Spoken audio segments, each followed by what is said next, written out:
everybody, welcome back to Doggo Card Reviews. We are here with part 3 of our retrospective on Circus 20th anniversary.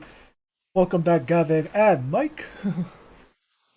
Hi. All right, let's do this. Alright, we're just gonna go ahead and jump right ahead then. Alright. Let's start off with the Capo 1 here. We have Footprints of Miracles Otome 001500, the anniversary and magic tricks. So she is an on-play drop salvage as well as a level 0 bomb. I think this card's pretty good in like if you're trying to run your magic deck slash, like an old school ultimate deck, like this card is solid for that. Like the secondary effect on it on a drop salvage, it's kind of cool. Like I know a lot of people aren't really running level 0 bombs anymore because there's so many ways to get around having to deal with it between clean cuts and everything else. But I mean, I still feel like they make your opponent stretch sometimes to do things that they don't necessarily want to do exactly how they want to do it. Oh right? yeah, for sure. Like I feel like if anything, like the game has taken to a point where people have kind of low key forgotten how to respect bombs. Yeah, I definitely agree with that. I mean, as a generic drop salvage, I think it's solid enough. I mean, we know that there's a better card in the deck or in the set, right? That like goes to memory and does all kinds of fun things in that regard. More gonna get you the But- Couple 4 people. Yep. Uh, But I mean, Go ahead. I was Go gonna say ahead. for Magic, I think this card is good. I think Magic's old level 0 game was okay, but I think this makes it a little bit better. Maybe it just depends on whether you care more about searching or salvaging. A level 1 combo that's going to come up in this set, I think salvaging can sometimes work out more to your favor because I think you will often have more cards in your waiting room fairly early, but that's just me. Now, of course, the reason why I suspect that a lot of people have shifted away from bombs is nobody wants to accept a 1-for-1. Honestly speaking, it's kind of weird. I'm just going, people play anti-change bombs, and yet level 0 bombs, people just completely ignore them now. So I think part of it again is nobody wants to really give up that lane early in first deck, right? Because people hitting for big numbers against your first deck are more likely to land than cancel, right? Sure, no.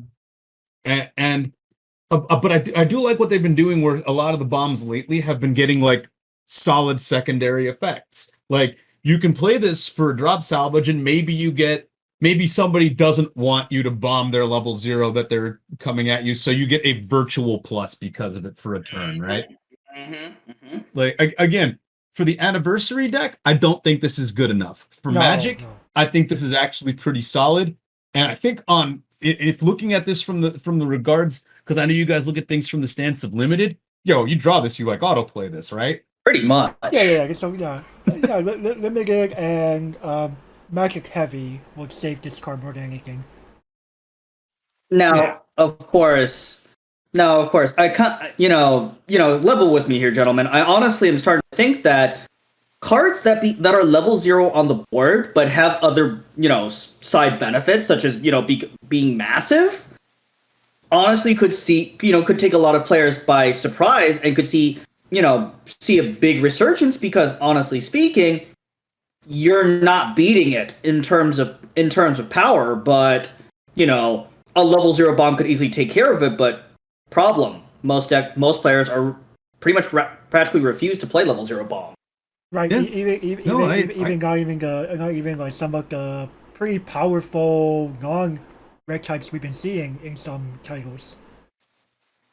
Like you practically need to attach, a virtually, a very good ability on it for most players to even consider it's a level 0 bomb, and most players won't even consider the bomb part. They'll be like, "That's a plus."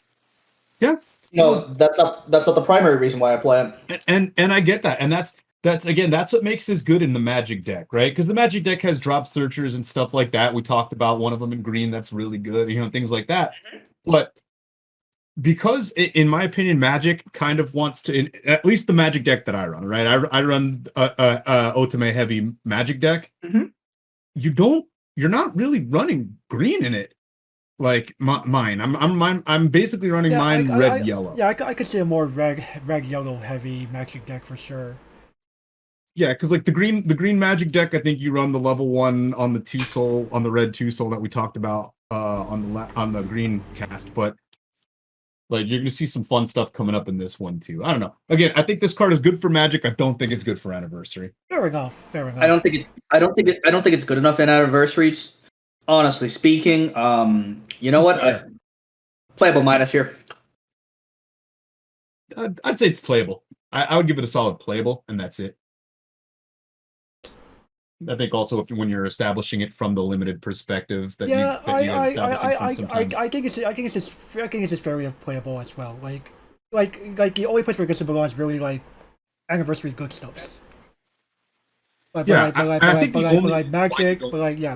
limited play, you know, and go, you know, there's multiple ways to approach Magic on top of that, and chances are most Magic builds will play like a good chunk of red because you know there's a good chunk of good red Magic cards throughout the Capo's lifetime.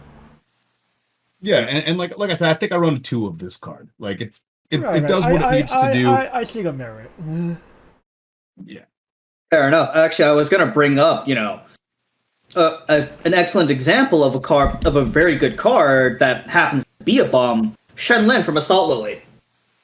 Yeah, like most people kind of just forget that she's a clock bomb, a level 0 clock bomb, and instead see how that works. Right. Most people just use her for the divination part.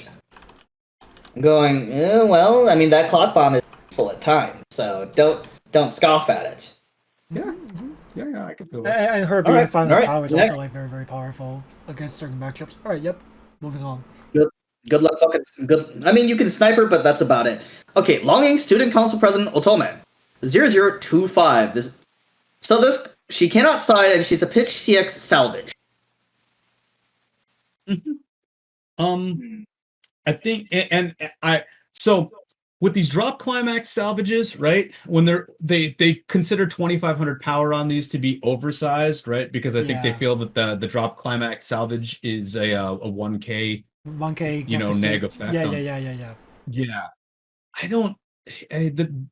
At least it's only this card that can't side attack, and not all of your characters gaining this can't side attack. Right. Like I think the last silly. time that we really saw like an oversized drop climax salvage was like actually back in Rascal 2. Holy crap! Is it actually Science Bay, man? I can't think of like I feel like everyone we sing in between that and like you know going backwards in time to like this one, like most of the time they've been making even smaller versions of like a secondary ability. Yeah, no, I would say that this card, same as the last one. I think this card is decent in Magic, right? It's 1 or 2 of in Magic, right? Depending on how much you like. You love this effect. I'm not huge on this effect. I think it's okay. Mm-hmm. I think it's way better in a set that's in a deck that's running gold bars and or pants triggers, right? Okay, yeah, fair. I think if you're not running gold bars and or pants triggers, you should really have hand problems anyway if you're not playing those triggers, right? Well, I think you're just significantly less likely to get the card that you want to drop, right? I mean, yeah, everybody gets climax flooded sometimes, no matter what climaxes you're running. But I think this card is way more playable in decks that run those 2 effects, and I don't think a Magic heavy deck really does that unless you built it specifically that way to do. Mm-hmm. It's probably okay in Anniversary, right? Because Anniversary either runs 8 choice or runs choice in this, or you know, whatever. But it might be good in Stuco, right? In Student Council. Might be. I don't think Student Council is really in a place right now. No, I don't know. Maybe I'm wrong. No, I like you could argue, but I think like Student Council is a little too limited in like the cards you have access to.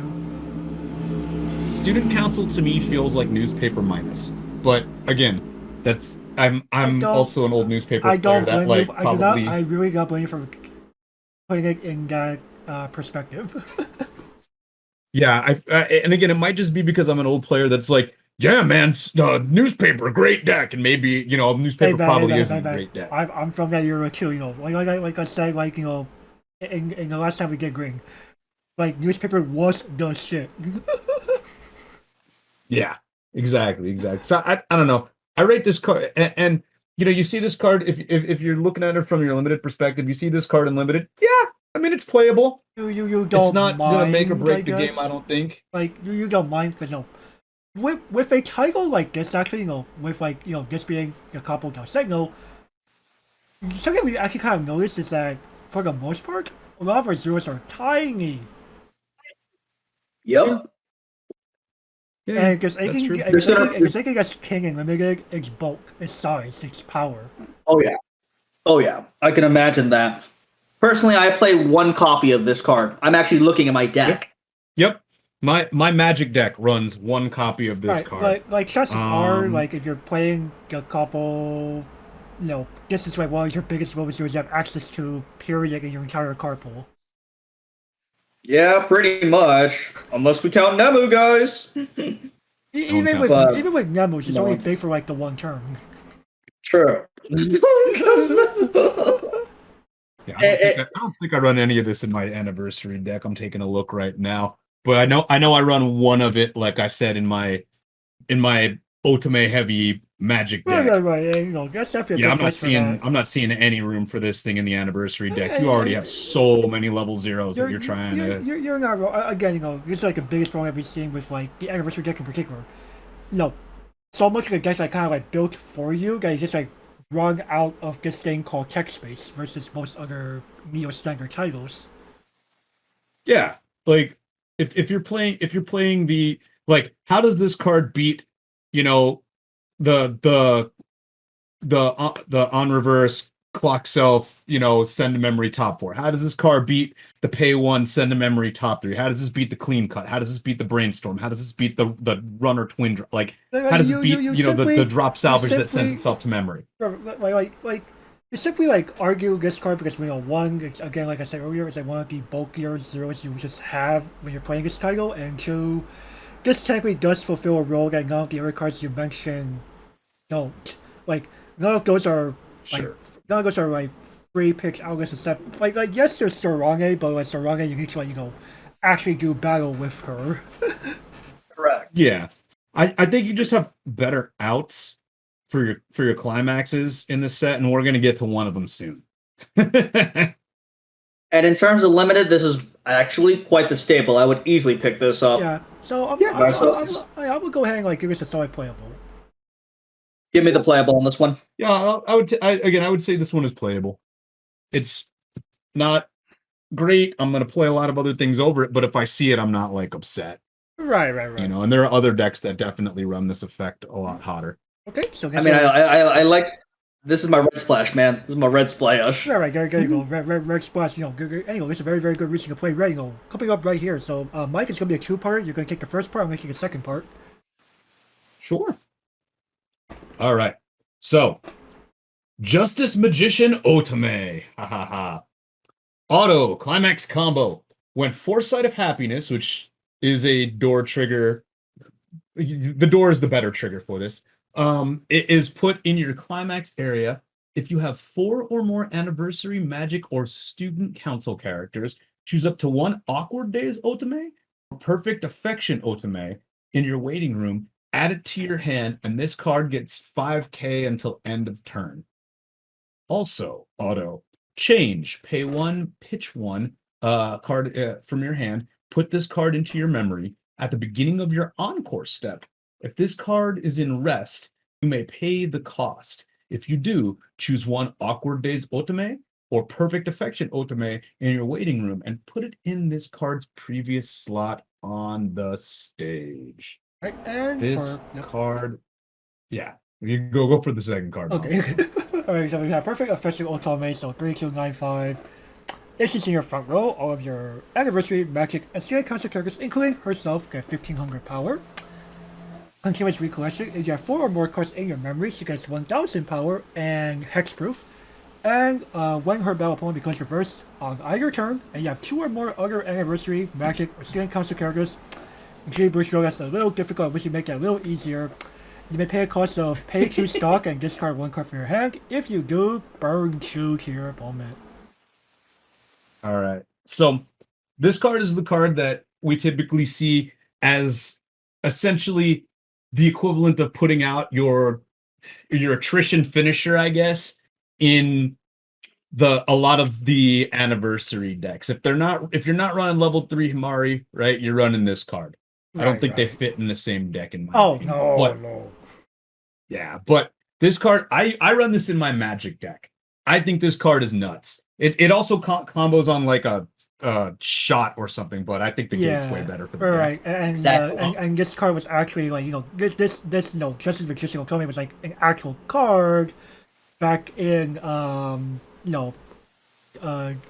Yeah, there it's like she's a it's like a 2/2 that's terrible, yeah, right? and I guess It's like she was it's like a also 2/2 she was that's also bad. yellow, right? If I'm not mistaken. Yeah. Yeah, Right, yeah. It was yellow. It was on a shot climax. right, It right. didn't do what you needed it to do. No, This no. card is nuts. Right, right. This card is Yeah, it was a super Q2 that overspec. actually and the other change target is like for like for those who are like not well versed, she is a 3 to 10k. Recourse, you have 4 more cards in memory, just like perfect affection. Just 1,000 power, and on reverse, you may send that character to stock, as she is a heal on play through hand or change. Yeah, I feel Sounds quite meh in today's game. Perfect affection is like the so real reason to play this, right? I agree. I think you can run both. And it's not a problem because if you're running these, you probably have space at your level 3, right? Right, because you're not really running level 3s so much past the other Otome, You are right? I mean in the anniversary, but you can argue like having like a board of like perfect affection Otome and morning happenings Nino. No, that's kind of a scary board for like not a lot of cost. oh yeah, oh yeah. And like I just think I think having the option of early play healing isn't on like a card that's essentially like an 11k, right?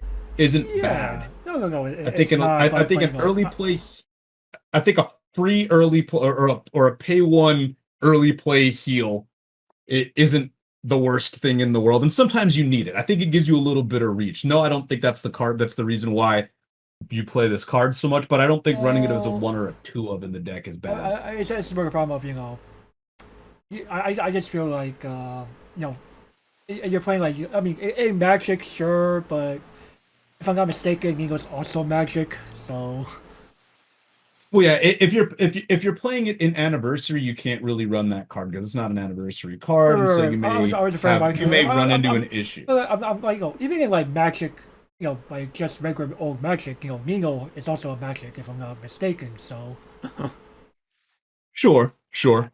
Again, I think having like a 1 or a 2 of the healer isn't necessarily bad because I think it gives you, like I said, some reach if you need it. On top of that, like Magical Christmas Land, you get 3 of these, right? You get 3 of Justice Magician out there, right? 3 of them wind up going to memory. You now have 2 of the big Otome, right? And 1 of the healer, let's say. yeah. Well, that healer then is 11 is 14k still, right? Yeah, 14,000. 14,000. Yeah, because it gets 1,000 on its own, and then you have the two other Otomes making it big. Yeah. So I mean, it's still big. You're not really probably. I mean, you don't have the cards in hand to pitch 6 cards or whatever on your turn to when you get your reverses with your other Otome anyway.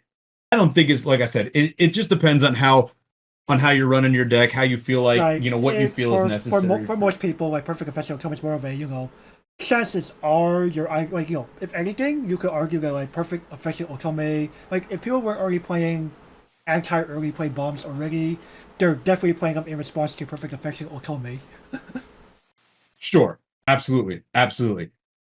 This card's nutty, right? Because what you're doing with it is you're picking up the card, you're dropping your door, right? You're picking up the card that you need, and this thing winds up like 12-5 for the turn, right? With the 1k one. So you're probably running over whatever the hell you're going against anyway. And then you have your at the end of your during your encore phase or whatever, you pay 1 and then you pitch the card that you picked up. Right. It's change. The Like, send it from that. idea is that it could do that to, like, avoid the typical change problem of, oh, I just refresh, the typical encore step change problem of, oh, I refresh, my target's gone, right? Yeah. Exactly. Because it's when the climax is placed into your climax area, right? It's not on attack. So yeah, you just slam your climax, pick those cards up, don't care if you refresh, I guess. And then you do your thing. I'm very glad, like, how they, like, modernize this design of, like, because, like I said, this card was, there was an older Justice Magician Otome. It's just not very good. I do like the modernization that's been happening with cards in this product. It was definitely interesting to see way better, because I mean, change has been pretty bad for a while. A lot of the changes, some of them are really good, but aside from like the specific niche ones, change has kind of been it's overcosted for the 2021 meta. That's the biggest problem. Like yeah, and this one's literally makes up. You actually either be either be like a draw phase change, which is too slow, because those are typically the cheapest changes, or you could be an encore step change, but that requires you to actually remain alive. Yeah, and this one, this is one of the better changes, if not the best. Right. If not the best change I've seen. Chances are she will remain alive. Yeah. 12,500. Good luck. Yeah, I mean, and again, like, worst case scenario, if you think she's going to die in that combat, man, just side attack. Right? You're still coming in at 2 soul. If your game plan is you absolutely need the thing, then cool, side if you have to, right? Right. If you think they're getting over 12.5. Which is highly unlikely, and that's before back row. Like Otome by herself has shifted the metagame. Like, level with me here, gentlemen. How many times did either one of you see level 1 bombs prior to, or anti-change bombs in general? I was still seeing them, like, play, like, here and there. But they're not omnipresent like they are now. Yeah, I mean, like I said, I like to run those a lot of the time just to try to blow people out. But, like, I know not everybody tries to make room for them in their deck, or at least for a while didn't try to make room for them in their deck. And yeah, I think once this deck started circulating a little bit, I agree that it definitely put pressure on people to have to run answers. Like, I think, if I remember correctly, I remember seeing anti-change bombs in both Phil and John's deck back when I faced them last year in World Grand Prix. Yeah, I think you could. I mean, I think you could help me verify that, since they're your boys. So yeah, no, I mean, Arizona typically runs anti-change stuff a lot of the time in our meta, because we hate standby. But I don't know. I have no idea. But yeah, I mean, a lot of us at least try to fit, like, again, I feel like, and I know some of my colleagues out here feel the same way, that it puts an added amount of pressure on a deck to have to deal with, the 1/1 early play on field bombs, or the 1/0 anti changes we've been seeing, or the 2/1, whatever, depending. They all put extra pressure on you to have to play certain ways that you might not want to play. But then you run into this stupid card, and there's 3 of them on the field, and what do you do with that, right? Do you have 3 bombs? Yeah, exactly. Do you have them, and are they all in your hand? And at that point in time, like, it becomes who has had to dedicate more resources to it, right?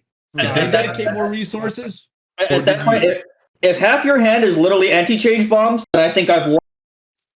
Yeah. Go ahead and bomb them. Yeah, and then at that point, like, if you're playing the on-field anti-change bomb, you still get your perfect affection reverse.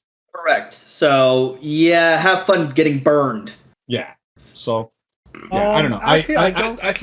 Actually, if they're not playing the red style bomb, Otome would have already disappeared to whatever zone that the non-red bomb would take her to, so you wouldn't get the chance to do that ability. Well, it's so what it is. Yeah, I mean, Active player priority, right? Yeah, active players. So Sure. whoever's bombing on the offense. Right. So let's say I'm attacking I with thought Otome into a bomb.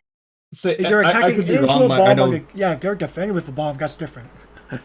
Okay, yeah. Yeah, I can't remember. I thought the reverse procs both triggers, and then that this card would go away, but you'd still get your effect. I don't No, know. because Well, the cards no longer on the board. I think is how it's ruled. oh, Yeah, I okay. don't.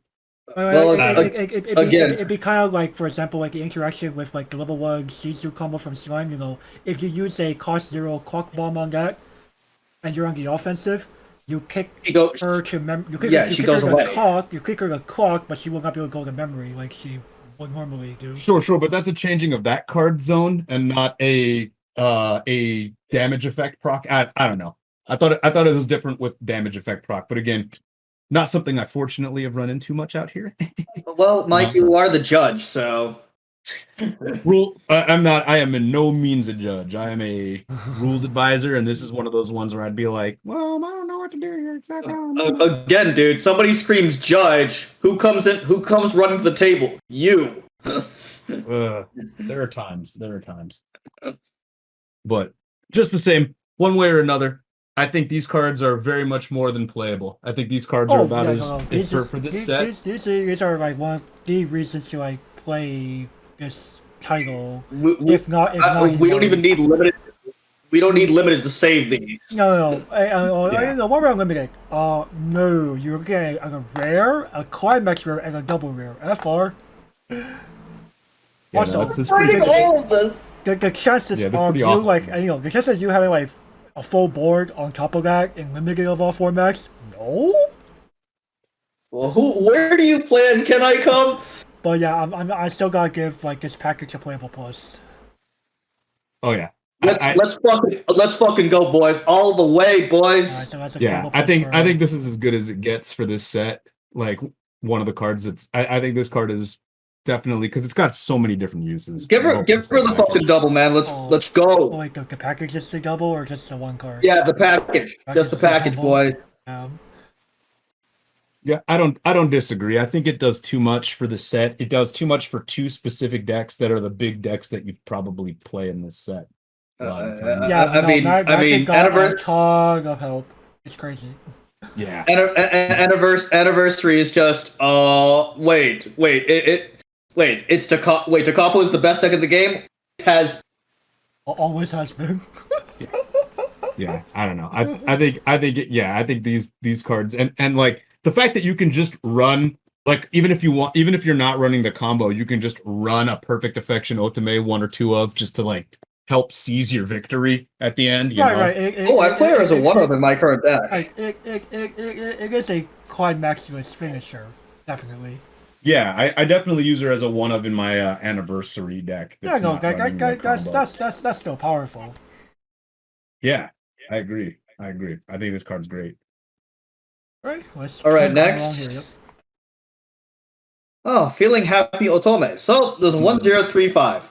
Okay, so she's a frontal 5 and climax combo at the beginning of your encore step. If you have, don't forget this day, the stock soul. In your climax area, and you have 2 or more other guys that's kind of hard bushy. You may dig 4, take 1. So let me talk about this card.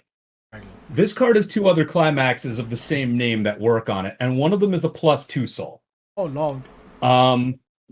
It's also the climax also climaxes with a level 3 ultimate from the Little Busters versus the Capo extra booster. That essentially is a dig 3 on play Yami. Okay. So though this card kind of seems a little bit wonky on its own, I mean, we talked about it last week. I really like pluses, free pluses on +2 souls. Mm-hmm.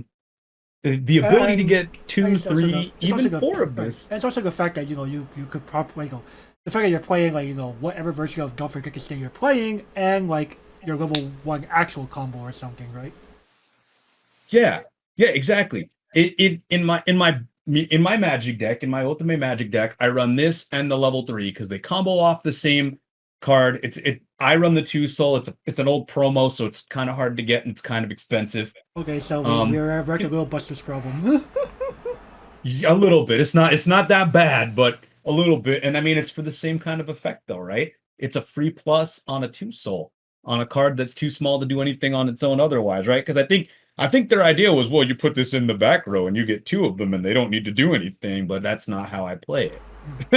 you just call it. Doug, I'm a build up all 4 of these.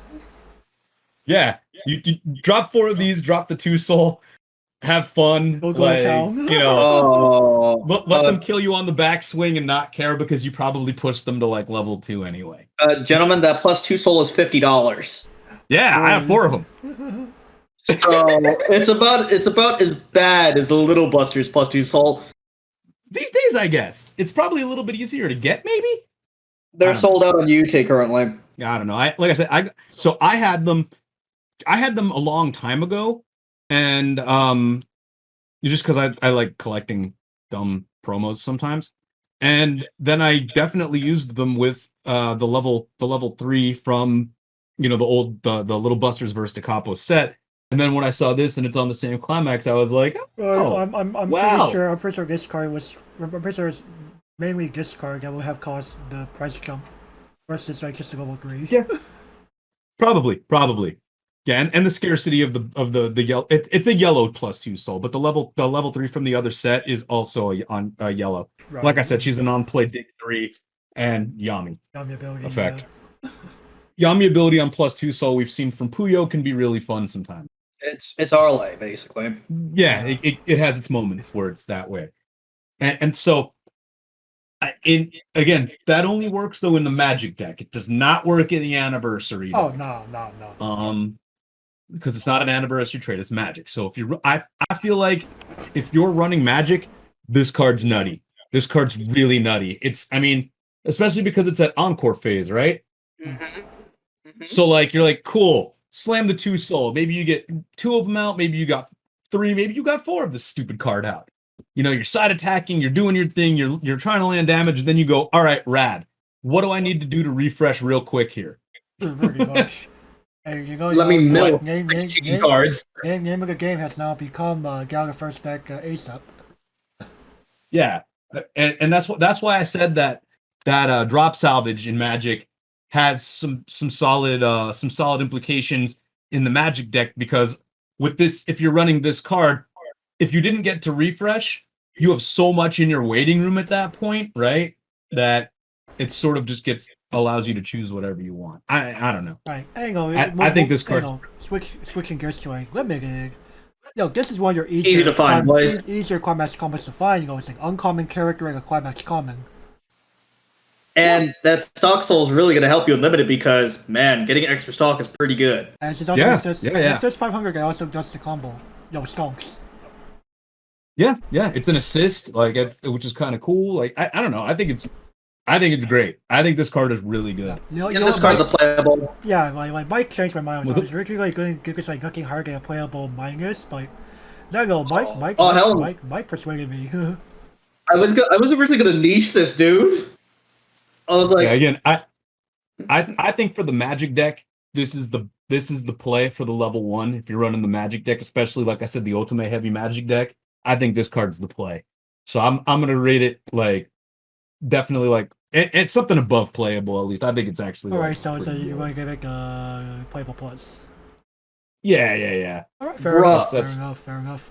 Bro, I think I've been drinking that 2-soul juice too much. Dude, I love plus 2. Like I said, Two-soul juice is great. What are you talking about, man? Like I said, free plussing on 2-souls, I think is a really, really good thing to do, because it allows you to push that damage early game, like first deck, right? While also being able to recoup your hand, because again, if you're running several of this and they're in the front row, this thing's getting run over next turn, unless you push them so hard that they don't have enough level 1 and higher cards, and so they're running level 0s at it, which is also possible too. Also, why doesn't Japan, innovate more? I'm just going. Start drinking some Two Soul juice. I think Standby's Two Soul really beats up on Standby in my opinion. So. like, holy shit, bro, they just ate 9 straight. Let's go. Let's go. All right, I've had some pretty good luck with Two Soul. all right, let's go ahead and move on then. All right, next. Yeah. Who is this one? Is this me? Yes. Yeah. Awesome. Love it. Touching Heart Erica. This one is Anniversary Student Council, and most importantly, royalty. Continuous. All of your other anniversary and royalty characters gain 500 and auto hand encore pitch a character. Climax combo. Pay 2, put this card to waiting room when Sleepwalking Erica, which is an old gate, like a really old door trigger, whatever you want to call it, right? It's from 2 very old extra boosters. Yeah. Is put near your climax area, you may pay the cost. If you do, choose up to 1 going on a trip Erica, which is a very old level 3 Erica that had no support until now, in your hand and put it in this card's previous slot on stage. Discard encore with this one also has discard a character from your hand. So you can do some interesting things with this. That level 3 that they're talking about, she gets 500 for every other character, and she has on attack, top check. If it's a royalty character, burn 1. Royalty is not a great deck. It's not. It's a very niche deck that doesn't do a lot, but it wasn't really playable because it didn't have enough cards in it. Well, this helps that, in my opinion, immensely, this card. And it also gives all your stuff encore, including itself. And the fact that, what's it called? You can do all kinds of things with it. You get your early play out that way. I don't know if it's the early play you want to go with, and it's pretty high cost, right? But I think it's still, I don't know. I really you're like playing it. You're doing it because like LOL possibly just like burn every turn starting from level 2 onwards, right? Yeah, and again, it's your royalty support. There are so few cards in royalty. You have to run like a bunch of like vanillas and promo vanillas and things like that. Oh man! Like the best card royalty has is probably the level 0 brainstorm from the Capo versus Little Busters set. Oh man! Like, it does not have good cards, but if Erica's your jam and you really want to run, the royalty deck, right? This card is very helpful to it. I played 3 of it. Fair enough. And actually, I have seen Erica the 2/1 here in quite a few anniversary lists. I'm going, okay, why? Hand encore. It gives the hand encore. Yeah, that hand encore. Global 5 and hand encore isn't the worst. No, it's not. But is it really worth paying the 1 stock for? Kind of on a ready, boys. So what's interesting about it, though, is that you can attack with this thing in the front row. It reminds me of the old of an old Disgaea card, right? Where you can essentially, when that card went to waiting room, you could pay 1 and salvage something. Well, if this card dies, you can also encore it, right? So you can. Your global 5. Talk about that level 1 flan. Yep, the level 1 flan. Exactly, you got it. It reminds me of that in regards to the fact that thing gave all demon characters encore, right? As well as having its own crazy effect. That's so yeah, like that should be right. Worst case she scenario, was one of the choice. If I'm not mistaken, she's one of the choice restrictions for Disgaea when it was restricted. Yep, exactly. This card obviously isn't as good as that in that regard because it doesn't give itself pay 1 salvage a character when it dies. No, but it does have the ability to keep itself alive when it dies. So like that 500 in hand encore, if you're playing against somebody that can't deal with that, right? I don't know who you're playing against at that point, but if you're playing against a deck that can't really deal with that, I will argue this. I'm gonna go ahead and switch this to Limit. This is probably like the one thing I will like save this card for real. Like, oh yeah, it's like one of the best cards in Limited. Like, dog, all my shit's immortal. It's a common. It's a 500 global. It just says, hey, unless you're playing like cock kicks or weird non-red bombs, but my shit ain't dying, right? Like, sure, I'm giving up my hand, but I have quality of board. You know, I was about to say, man, limited is all about keeping your board alive. My Oh, head could be 0 for all I care. Right. So, Sure. this is not going to get zero. This is a miss.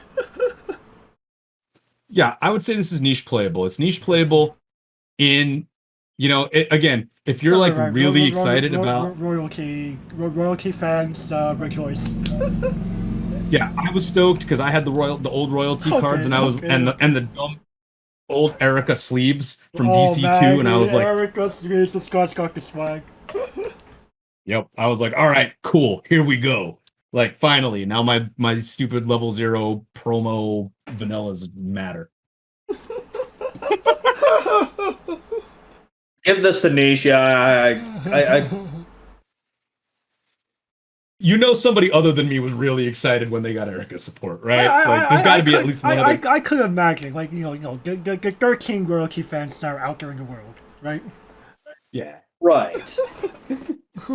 Okay, let's go ahead and move on here. So we now have Innocent Smile, Minaksu, 215,000, Anniversary, Mecha, and Banana.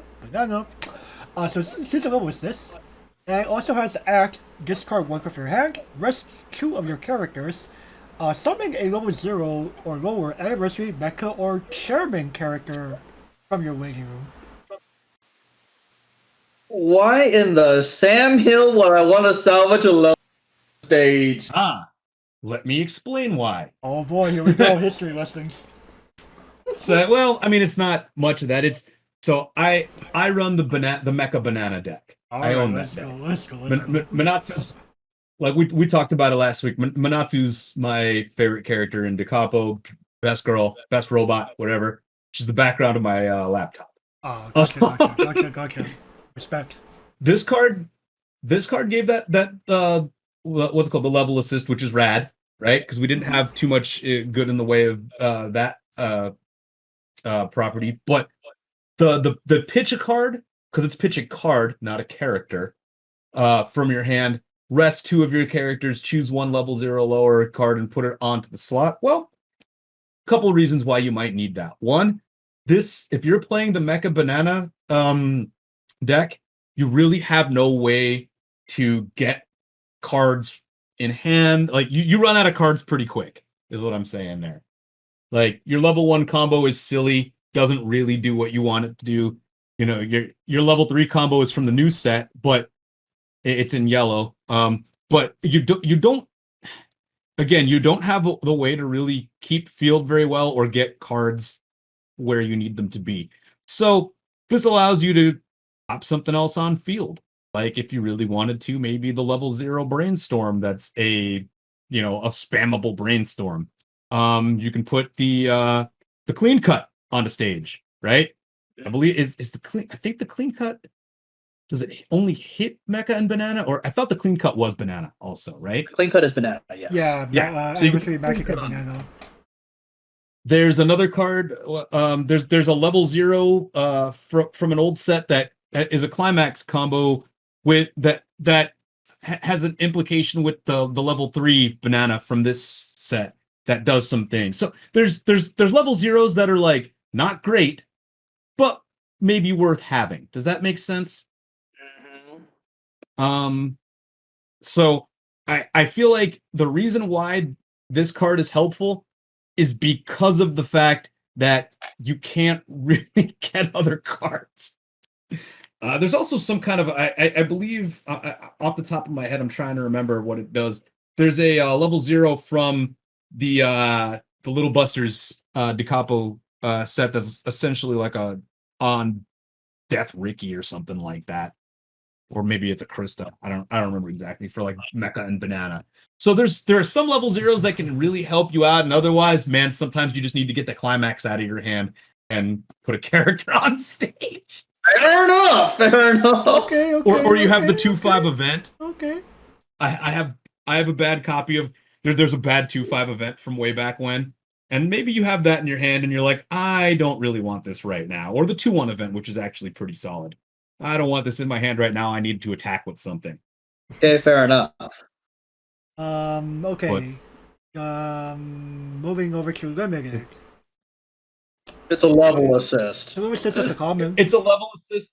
It's a level common, assist well, on a common. It's like the 1/1 Nino level assist also a common, if I'm not mistaken. That's also a common. Yeah, so Again, it allows you to if your hand is full of level 3s for no reason, especially if you're playing limited, right? Or events or climaxes, it allows you to put an how are attacker. you drafting? Yeah, it allows you to put an attacker on field that isn't something that you want to keep in the back row, right? Like, you don't really want to be attacking with this card. You don't really want to be attacking with some other cards that you have. I don't know. Yeah, it's an okay effect. There are those pointers you bring up. I don't know. Is it enough though? Is it enough? I'm not feeling like this. Yeah, I call this for me. It's niche playable, but only because I run the dumb deck that it goes in, Okay, and I strongly don't suggest that anybody else run that deck. Fair enough. You know what? I'm gonna give it the meme rating because I think that deck is the way that you're describing it definitely makes it sound like a meme. Yeah, that's absolutely a meme. Oh, the mecha banana deck is absolutely a meme. It got some good cards in this set, but it's definitely a meme. This allows the meme deck to actually do more meme things. Yeah. Where is Minatsu heading? To hell, I hope. I just wish you didn't hate poor little Minatsu. Oh, sorry, I was wrong. She's so cute though. She's got a little cow hat. She's best in cow hat. I'm sorry, but no mercy here, man. It's also a red review, man. You expect me to show mercy during a review? F4? It's okay when I hit you with my level 1 Minatsu +2, so you'll see how it goes. All right, fair enough. Fair enough. Hamasake Party 2-1 event. Perform one of the following actions. Tap one of your untapped guys. If you do, everybody on your board gets the following. When this battle opponent becomes reversed, choose one magic creature in your grave and put it to stock. And choose up to 4 face down cards in your opponent's memory and flip them face down. At the end of your opponent's next turn, flip them back up.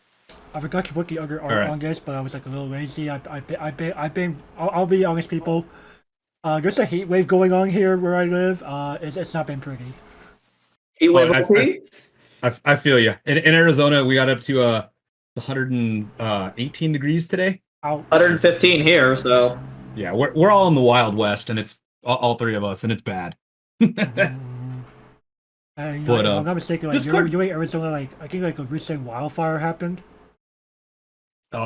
There's always a wildfire, but yeah, there's one going on right now, so it's overcast and really hot. So you're basically saying So basically, this is the whole what happens when wildfire season is over. You didn't know? That's when wildfire season begins. Exactly. This card's interesting. So obviously, this card only works in a Magic deck, right? Mm-hmm, yeah. Because you have to rest Magic characters to do it. And you can only stock Magic characters. Luckily, a good majority of the cards in this product are Magic. Yeah. So this card is solid against Charlotte and Kimono Friends, right? This card's good against stuff like that.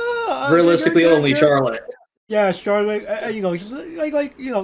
There are other decks who set they depend on having actual face-up cards in memory. Information being known. Oh, why am I being stupid? Of course, this is actually really good against Grisaya. Yeah, and Slime too. Grisaya, yeah.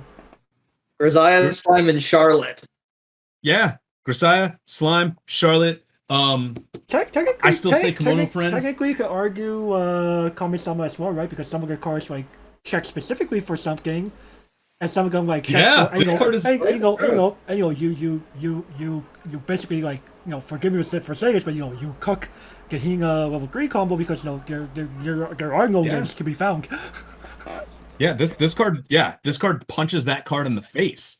It's good against what else? It's good. I mean, it's good against itself, right? Because are you looking for cards in memory or characters in memory? I don't remember. Some cards in the Capo do say characters in memory. Yeah, so like it's good against stuff like that. It's good against what was that other deck that I was thinking of? Oh yeah, silly as it might sound, man, you sit across from that Contai player, and you have this card in. Okay. Calm down. I am far more likely to run into an admiral to take Toku Scum than Kimono Front. Yeah, Fair enough. That's very possible. Even though I'm not sure if that's even arguable. What do you mean, man? I mean, because what it does is at that point it stops their anti-heal and it makes their Vernies only 5k. Oh. No, by the time you play this, would Vernie even be on the board? No, it's probably dead, man. Why isn't she dead by then? Sometimes that card sticks around longer than you want it to, because I mean, 6k base if they're depending on what their back row is, right? Like, yeah, true. Counters. Yeah, that card can get pretty big. The axe stacking if you're playing the Berlin Wall version. Yeah, exactly. That card can get pretty big. I don't know. I think this card's actually all right. I'm going to say it's a meta call, this card. This card is very much a meta call. Oh, yeah. Okay. Well, to limit it, first off, gentlemen. Actually, this isn't half bad. It's not, because this isn't half bad. As Gary was mentioning earlier, just getting stock, it really is very, very powerful. Turning one stock into even one additional stock off of 2 reverses, that's already stonks. Yeah, that's pretty good, actually. You only need one for a break even? Okay, that's not bad. Yeah. You know what? Actually, yeah, I would agree with Mike here. It's kind of a medical, but for blind, actually for blind, I don't think this is actually a terrible game. I'm going to say this again. If you're going in, let's say WGP was right now, okay? Let's say WGP is tomorrow. Okay? Sure. I think you're going to see enough Kami-sama decks that this card is worth playing. And of course, we saw, quite a few Charlottes last year.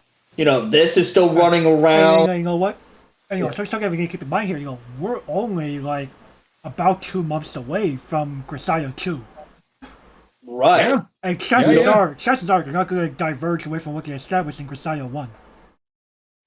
They're only going to make that deck stronger. I think I'm going to call this card playable because I don't think it's the end all be all. I think you do have a hard time finding a spot for it in the deck.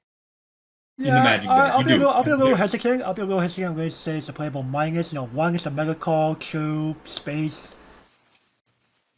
Yeah. Yo, Bushy, why can't I have my extra 15, man? Give me that extra deck, man. Give me the playable here. The plus side too is that if you're running it in the anniversary deck, well, you get to rest your brainstorm. Okay. You also can tap Nino, dude. Yeah. Nino's magic. Yeah. Yeah. I mean, Nino and as well as other cards will be, future cards we'll be seeing in this set. There's plenty of things. There's plenty of things to tap if you're playing this in anniversary. Oh yeah, definitely. You actually have more back row flexibility than you're giving it credit for. Sure. But regardless, though, I'm like, most of the anniversary characters are magic, as Gavin and I have been alluding to for quite some time. A lot of them are. A lot of the good ones are. I'm just kicking myself. Outside of the Capo 3 and Dal Segno, pretty much every character is magic, right? That's the yeah. The old the Capo characters, magic was definitely the jam. I'm kind of kicking myself. The Capo 3 was one that say no, what's magic? Look, guys, you're not seeing the big brain play here. Oh boy, here we go. You use this to rest your 1/1 Anzu. Then you send her to your clock with that other card. Oh no! Let's fucking go! I scooped. Honestly speaking, I'm kind of kicking myself that I'm going, oh shit, why did I pick one of these up? I'm like, I didn't even know this card existed. That's why we do these shows. Oh man. Super fucking tech that no one's going to expect. Let's fucking And, go, boys. there are I'm two good at versions, battle, so man. there's like plenty of these running around. Oh yeah. I obviously want this, the anniversary version, but yeah. Oh, No, no. There are two different, prints. There's two prints in the same product. Is what I mean to say. Oh, Yeah. okay, they're both uncommon, so... So one goes like, this girl's like looking like obviously like very very sick from like drinking. The other version's like a very very cheerful looking girl. Give me the drinking one, man. There you go. All right, next. Okay, yep. So we now move on to the couple 3. Ah, the good stuffs. Is Yes. this me? This is you. Ah, morning greeting Himino. All right, we got to the newspaper stuff, boys. Anniversary and newspaper. Climax combo, recollection. When this card attacks, if talking by the seaside, which is a nice door trigger, is in your climax area, if you have 3 or more cards in your memory, choose up to 1 anniversary or newspaper character in your waiting room, and add it to your hand. And this card gets 1,000 power until end of turn. Wait a All right. second. They have Jushimatsu in this set? Hold on. So, couple things about this card, right? The climax also climaxes with a really bad 2-1 2K1, Himino right? from an old set that's pay 4 on attack, burn 5.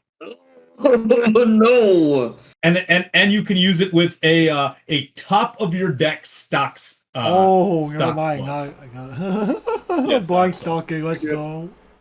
Yeah. How about now, Mike? Give me my gate trigger all day, please. 100% you want the gate trigger, and obviously you don't want. If you're really into memes, you run the one of the 2-1, right? Fair. But I don't even fair think enough. it's worth it.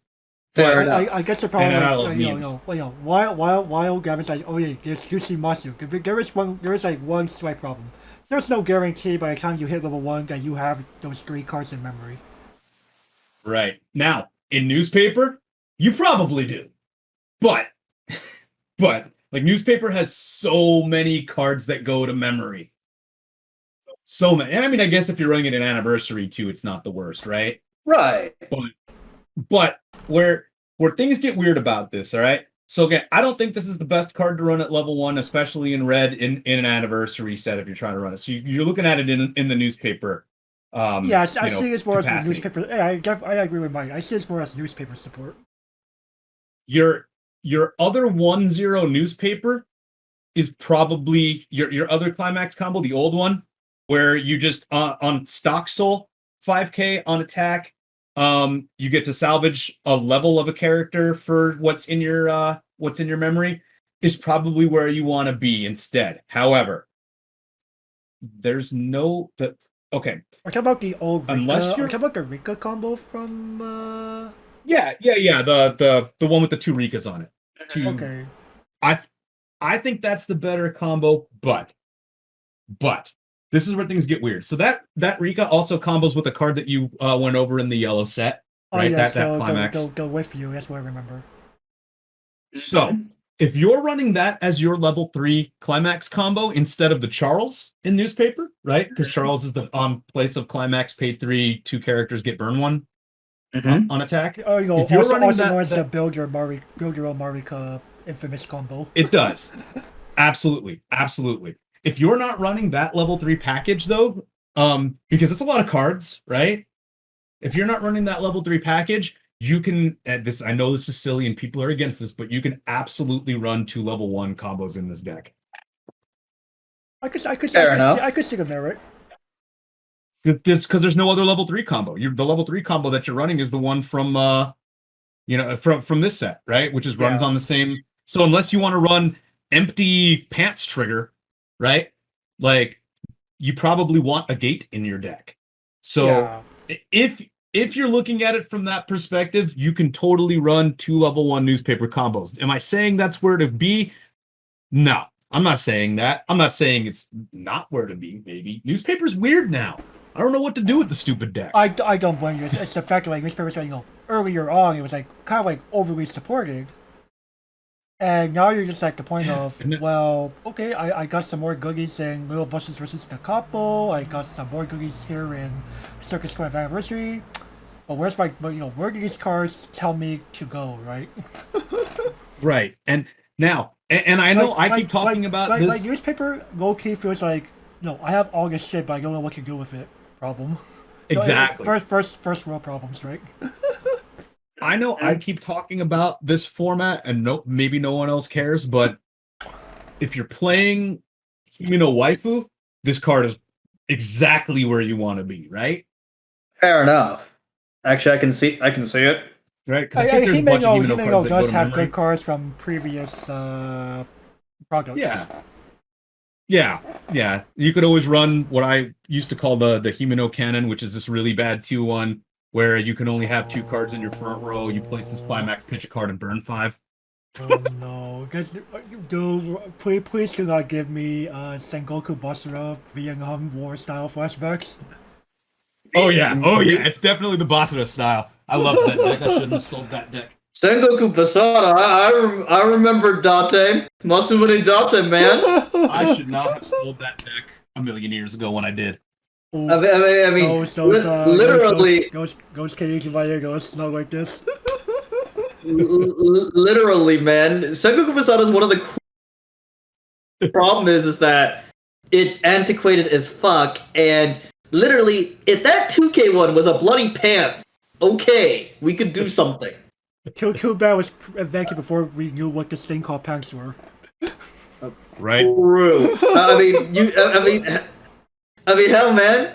Like, give Sengoku Basara the promo pants. That was like low key during the time where they were still like printing draw 1K to all. Yeah. Yep. Or hell, print it as the +2 Soul Boys. Oh lord. But yeah, no, like I was saying, this card definitely it's not the worst. On a double rare, it's kind of silly. It's all dependent on what you want to do with your newspaper deck.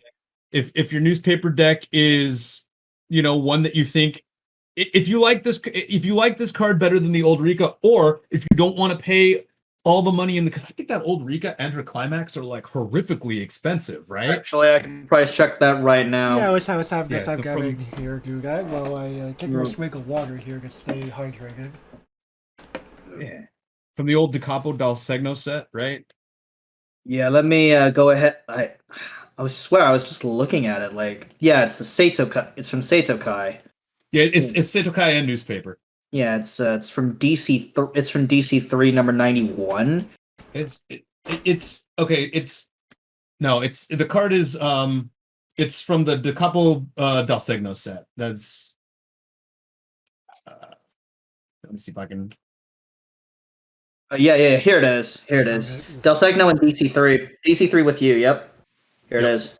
How much is this silly card? UHA's taking its sweet ass time to load. Gotcha. And Rika is $30. Right. So if you're priced out of newspaper, right? Because of that card, this is 100% where you go. I feel like you're not giving up much to be using this instead of that. You're not. You're having to play your level 0 a little different, right? You're having to make sure that you get those crystas into memory. You're having to make sure that you get that you're using the old runner, right? You're having to make sure that off trait, the blue one. You're having to make sure that the Ribaka that goes to memory. You're having to make sure that you get that to memory. You're having to make sure that you get your pay one, send to memory, top 3 check, right? All of those things got to be in memory for this thing to work. I don't think that's impossible. No, you might wind up a turn late, unfortunately. Yeah, that's I think the fact that especially like out here in like North America where people play a little more aggressively than say like in Japan, you may be pushed to like purposely like concede or foregoing playing level 1 cards and like trying to spend a return at 0 when you're already level 1, right? Sure. Right. But there's going to be a card that you're going to be getting into though in a minute or two that helps out a lot. I mean, Himeno, this card is $1. Yeah, that's what I'm saying. If you're priced out on your newspaper deck because of that Riki card, or if you're like, I really wanted to build student council too, right? And you don't want to swap cards between decks. Oh Fair enough. no. Then you leave that one in there with the bad restander, and you bring this one for your newspaper deck. And again, the gate trigger isn't bad, right? It's not. I absolutely love it. Like, I don't see why this combo isn't played. Like, Jushi, I feel a lot of people don't give credit to Jushimatsu. I'm going. I was saying in It's particular, I was saying this, Gavin. It's more the problem of, no, it's like I mentioned earlier.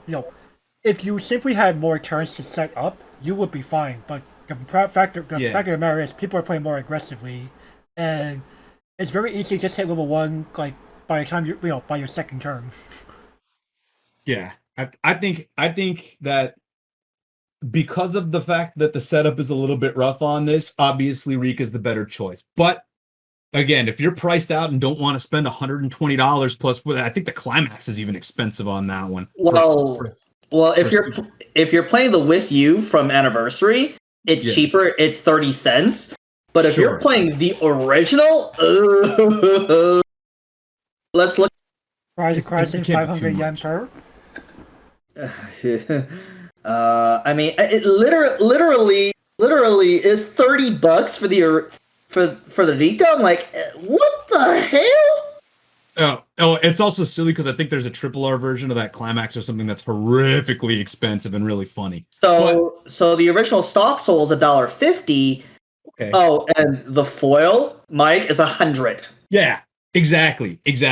Again, because it's good in Anniversary, it's good, I guess it's good in anything because it just salvages character.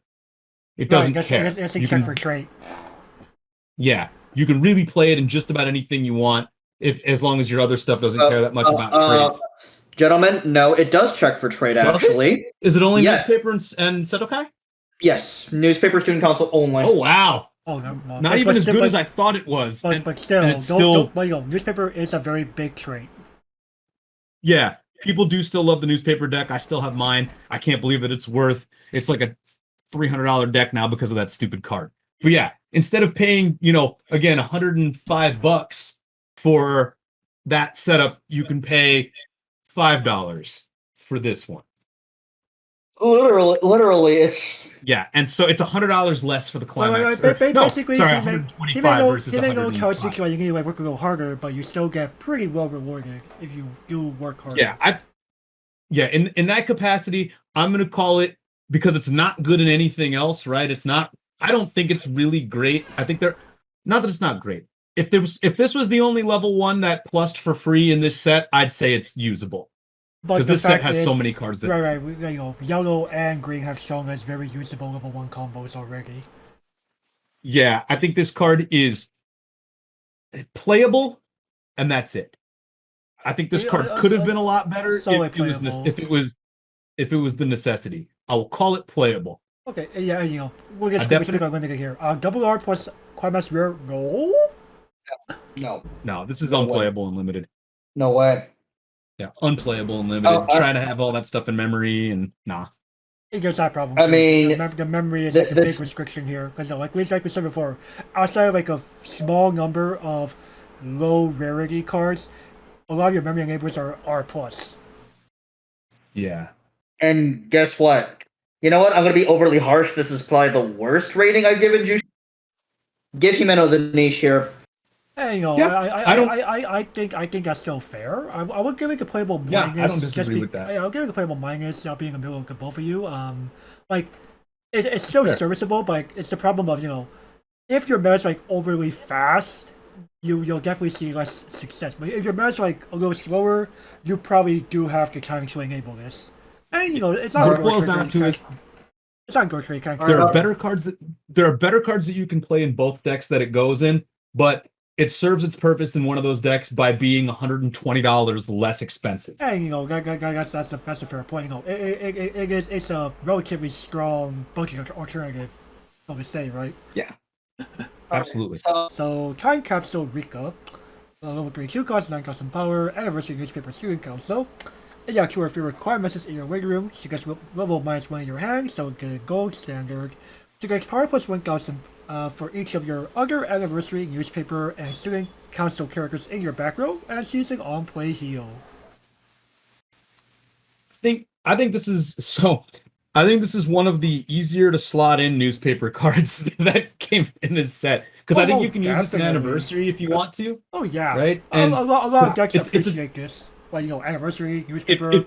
The few people who play. if you're not in console. green, right? If you're not in green Right. and you're playing anniversary, this card's good, right? Because there's a better. I think the other early play is better in green. Yeah, Nino's good, definitely. Yeah, but for what you're using, if you're using anniversary and you're not playing green heavy, or you're not, I don't know why you wouldn't be, but you're not sending 1,000 things to memory, right? This card's good, and I think in newspaper, this is I think this is now your best early play option. I don't think you play too many because you play the big Sparrow, right? Definitely. And, on top of that, like, especially like even in like say like the Otome top band and anniversary, this still gets this gets very high. Just one Otome makes this now a 12,500 for full back row, and chances are the back row's also doing something on top of that. So Rika's gonna be like Rika and Otome are just pretty much saying bomb me or else. Yeah. I think so she's at least an 11K if you have 2 cards in your back row. If you have cards that make her bigger in your back row, she's even better than that. Chances are one of those cards is going to be like a power up card, right?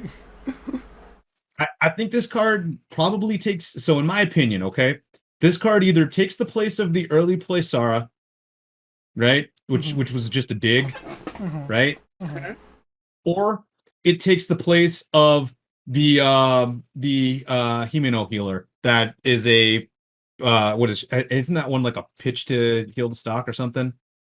What's that? That's like kind of big. It's from Little Busters versus Capo. I know it's it's not even an early play. It just gets kind of big and backups don't work against it or something. Okay. But yeah, I think this card definitely has its spot in newspaper. 100% gets its spot in newspaper. 40% gets its spot in anniversary. Yeah, go. Those are fair points. Honestly speaking, I love Nika. Yeah, she's and man, there is a really good Rika waifu deck. Oh, I could it's imagine, really good. I could imagine. Rika's got a lot of stuff across the different things that gave stuff to the couple 3. Yeah. She's because you have to remember that depending on how your waifu tournament rules are, she's also in like DC1, right? She's just different. It's a different Rika. It's a different one, yes. Yeah. True, something silly like that, right? Where she's magic trait and not newspaper trait or something. I don't know. It's something weird. But they get into it a little bit in the TV in the anime, and I don't know. But that's why that card is the 2 U's or whatever, that weird card from the level 1 that we were just talking about. But that's why there's 2 of her on it. But I think this card's really good. I don't know. I think this card's really good in the deck that needs it. I think newspaper needs this card, and I think this card's. Anniversary could definitely find space if like you said, you're not playing green, you're not playing a ton of green or something. Yeah, or they just simply want bulk. This is 1,000 power more than with a full back row. Yeah. And on top of that, this does not minus your hand. It's true. Nino does. And it's red. If you need more red in your deck, yeah, you need more red. Yeah, definitely. I would say I would call this, for me, it's playable plus. I was gonna say, I don't know. Well, you have that rigging, but it's not, quickly going over limited. If she is one of double R's in here, you take this, you're in a pretty good position. Yeah, you see this card in limited, you're absolutely snacking this card. You gotta be kidding me. Wow, she is a double rare, excuse me. I could have sworn she was a rare. Oh, no. That'd be very good for a rare. And man, we have seen extremely good rare healers before. That's true. Honestly speaking, I feel that early plays, like the fact that she is bulky at all times, she's the gold standard early play condition. I mean, she bloody heals you. She's an auto grab and limited. Like, man, there's so many good things about this card. Like, okay, Yeah, definitely. sure, she could be bombed, but so can literally every other early play. Right, right. I think, No early I think play the is only thing, really like I said, invulnerable to bombs. I think the only thing that outshines her is the fact that the green one is stock 1 instead of stock 2. True. It's stock neutral. True. Nino does go stock neutral, and I'm my deck, so I think I have 4 Dika, 2 Nino. I might alter that to be 3 and 4 at the same time. Right, I really like how. All right, Go ahead. This is solid card. I'll give it a solid playable. Both her and Nino are good early plays. Period. In the couple. You know what? And 2 or less is actually pretty easy to achieve in Da Capos. You know what? Let's go. Even further beyond, boys. Okay, fair enough. Like I said, my biggest upside on this one is, again, because of being a newspaper player. Like, I think this card's really good in newspaper, and that mattered to me. And for honestly, sure, I just for sure. value the general bulk. Sure. I just value the general fair bulk. enough. Those are definitely fair valid points. All right, next. Go. Pretty and cute, Mikoto. 1045. Anniversary, newspaper, and love. Okay, recollection. During your turn, if you have a card in exile, this card gains 1500. And she is DJ Mark II. Okay. Yeah. So, anybody remember Kirito? I think this card's okay. Again, this card's secondary, or its condition to gain the power on attack is negligible. It's not, doesn't even exist in this set. You always have 1 card in memory by level 1, right? Right. Like, you have to work hard not to have 1 card in memory by level 1. I don't know, man. Are you playing the game? Exactly. This card, in my opinion, is the best card that newspaper got. I could see it. I could see it actually. Yeah. And it's really good in anniversary. I run it in my anniversary deck. I run 2 colors at level 1. I run green and red in level 1 so I can run the stupid card. Yeah, multiple people definitely I've seen this in multiple anniversary based builds. Bruh, I run 3 of this. I technically only run red if I'm playing the game. I own 8 of it because I have it in my newspaper deck also. Because what I was saying earlier was, if it's difficult to set up that Himeno, right? That level 1 Himeno, it can be difficult to set that up. This buys you an extra turn on that. Yeah, definitely. I could see it. It's going to kill almost anything that it's coming at, right? Because it's 6k power without climax or anything like that, and you either just got to level 1 or whatever, right?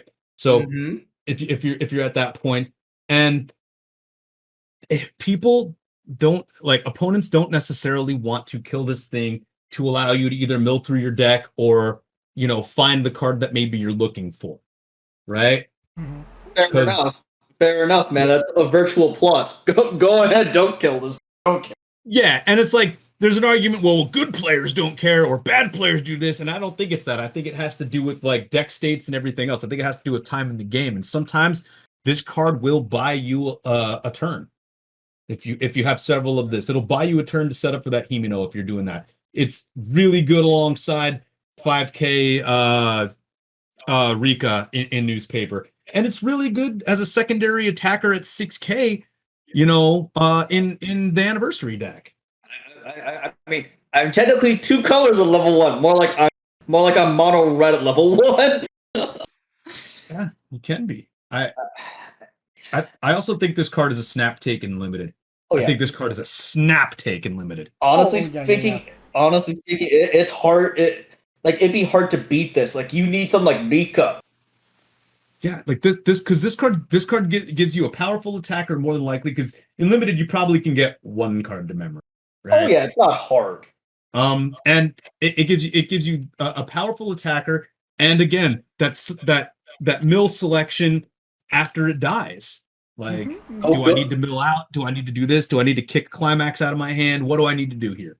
It's so good. Definitely, it's very versatile. I like it. And the fact is, if you like everything in your hand, you could just pick up one of them. Yeah, pick it up and get rid of it. Yeah, definitely.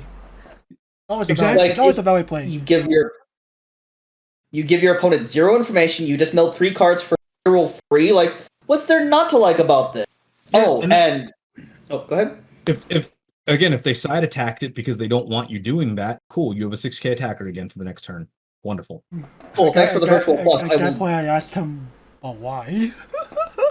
Right, or they have a level 0 on field that they killed something with, and you're like, rad. So you attack in with this thing, let it die, do your mill, then clean cut it. So good. Now, and the SR of this is adorable. I'm literally holding the SR of this card. I'm going, why in the Sam Hill did order me the SR?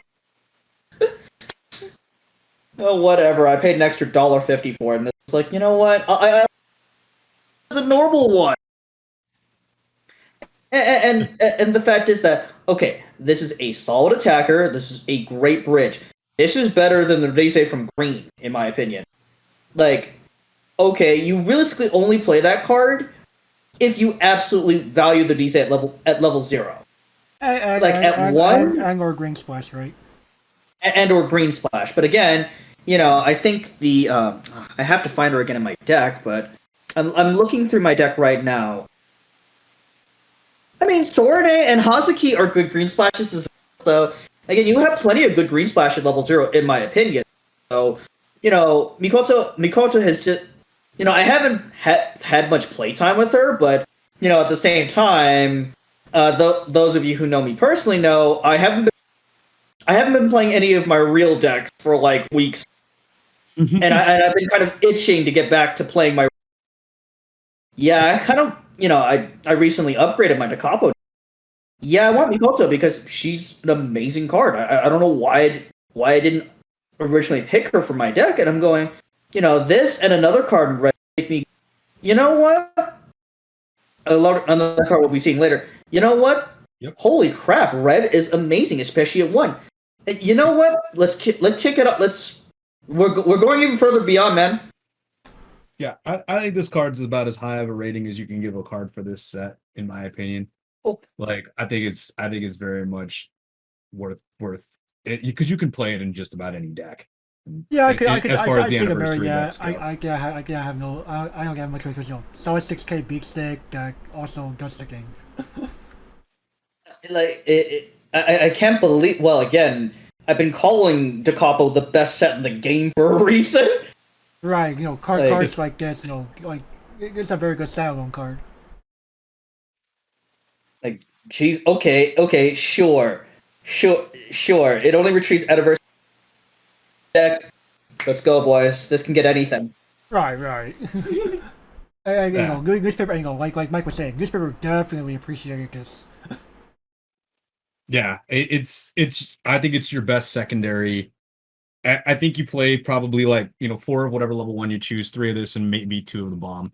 If you like the bomb. If you don't like the bomb, you just rock 4 of this, I guess. I mean, Himeno or Dika are good choices in newspaper too. Yeah.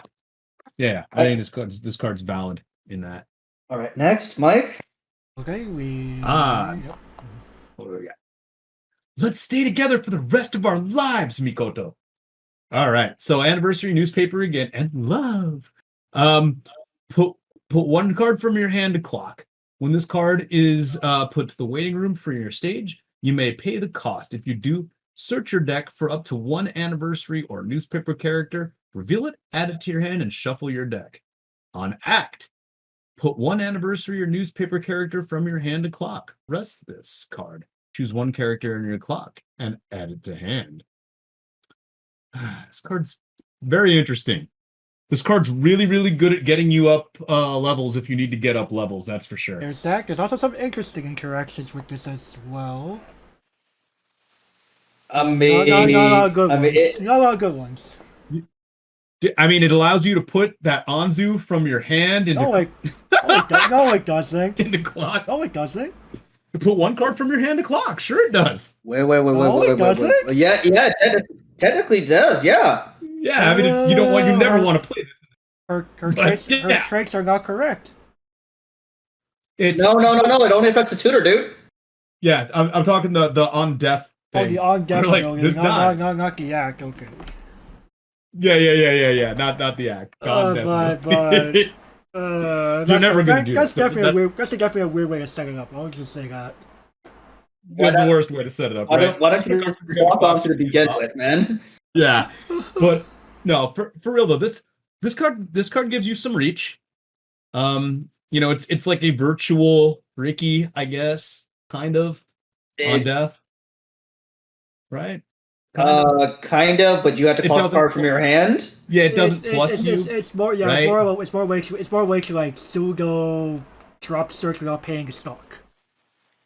Yeah. But like that's You're the like, all real, right, cool. that's the real merit that you're doing this without paying stock. What's good too is that it's not level restricted, so you can grab anything. You're like, all right, cool. What do I need? I need my anti-change bomb. Rad. All right, I need my level 3 Sure, finisher. Cool. sure. But Like, you can grab anything. I mean, you're likely playing this, from you're likely playing this at level 0, letting it die and getting your level 1 combo, right? Fair enough. But yeah. but maybe not.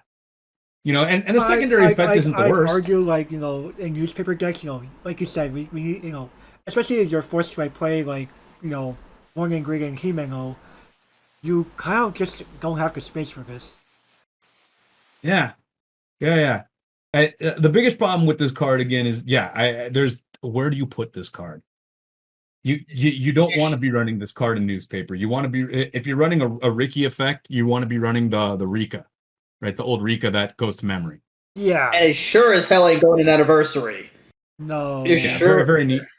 Very niche card. Does Mimic save goods? I don't think it does either. I don't think it does either. It's fucking time. It I is think time. if you're, Oh, sorry. Go I ahead. think if you're playing limited, you probably want this card in limited. I think. I think it's a good don't card. know about that one. I don't know about that one. You like one gets Search it. So again, it's It's an extra copy of anything that you have. It is, but you also have drop searches for that. And it grabs things out of your clock, which might it grabs characters out of your clock, which if you're running one ofs of everything, right, might be. Could at that point, I think we're just kind of grasping for straws here, right? Yeah, like I said, I don't think it's wholly unplayable. I think it's very niche. Okay, you're gonna give it a niche. Yeah, I don't think it's wholly unplayable. I just think it's very very niche. If I feel like there are some people that really love this effect. It's just I'm not one of them. Yeah, I'm definitely not either. They make a big TV. Why? So we can watch Mikoto and them live the rest of their lives. Oh, in HD, of course. Yes, correct. What does Mikoto deserve? A healthy, loving relationship. Oh boy, it's more of we got a stinker here on that one. All right. Well, we finally transitioned, switching gears to Capo 4. Then we have Flag of Love born from Zero Hiyori, 001,000, with the anniversary, magic, and gun traits. So, auto attack, you may pay 1 to Twin Drive, and she is a free runner. This card's like one of the best level zeros in the set, in my opinion. I also really love runners though, still. So that there's that. Some people I know are out of playing runners these days and not about it anymore. I think the fact that this gives you a twin drive a free twin drive at level 0, right? By free I mean like you don't have to play a climax for it, right? Twin drive at level 0 on a free runner. I now ask this question though: what is the merit to twin driving in the Capo Dal Segno? So the merit of it is triggering climaxes at level 0 can be difficult to get out of there. So it's hard because you don't want to spend extra stock that you don't need to spend in this deck, right? Because you have to spend so much stock already to put things in memory and do this and do that, right? So this allows you to not get climaxes trapped in there if need, I don't know. Like you trigger a climax, you attack with this thing, pay the 1, it comes out. Maybe you don't trigger. At that point, I just go. It's trapped there. Forget it. I'll just continue to try to find. I'll just continue to amass stock by playing the game, and hopefully losing it does not cost me the game. I mean, that's fair. I hate. I have this bad tendency, and I'm sure it's just all anecdotal, but I feel like every time I'm like, all right, attack at level 0. My first attack is like a trigger. And then I like don't have a brainstorm in hand and I cry. Right? Because then you have like 2 more attacks coming right after it and they suck. So I feel like this isn't like the worst thing to have a what's it called? Twin drive, but it's also a free runner. So like, I don't know. Again, I really like runners. And I feel this card is a solid secondary condition on a free runner in a good color, because red's a good color in this set. Fair enough. Now, I'm on the complete opposite end of the spectrum here. Number one, there's a lot of detractors for me running this card. Number one, 001K. What the fuck is this killing? Not very much. What do you need it to kill?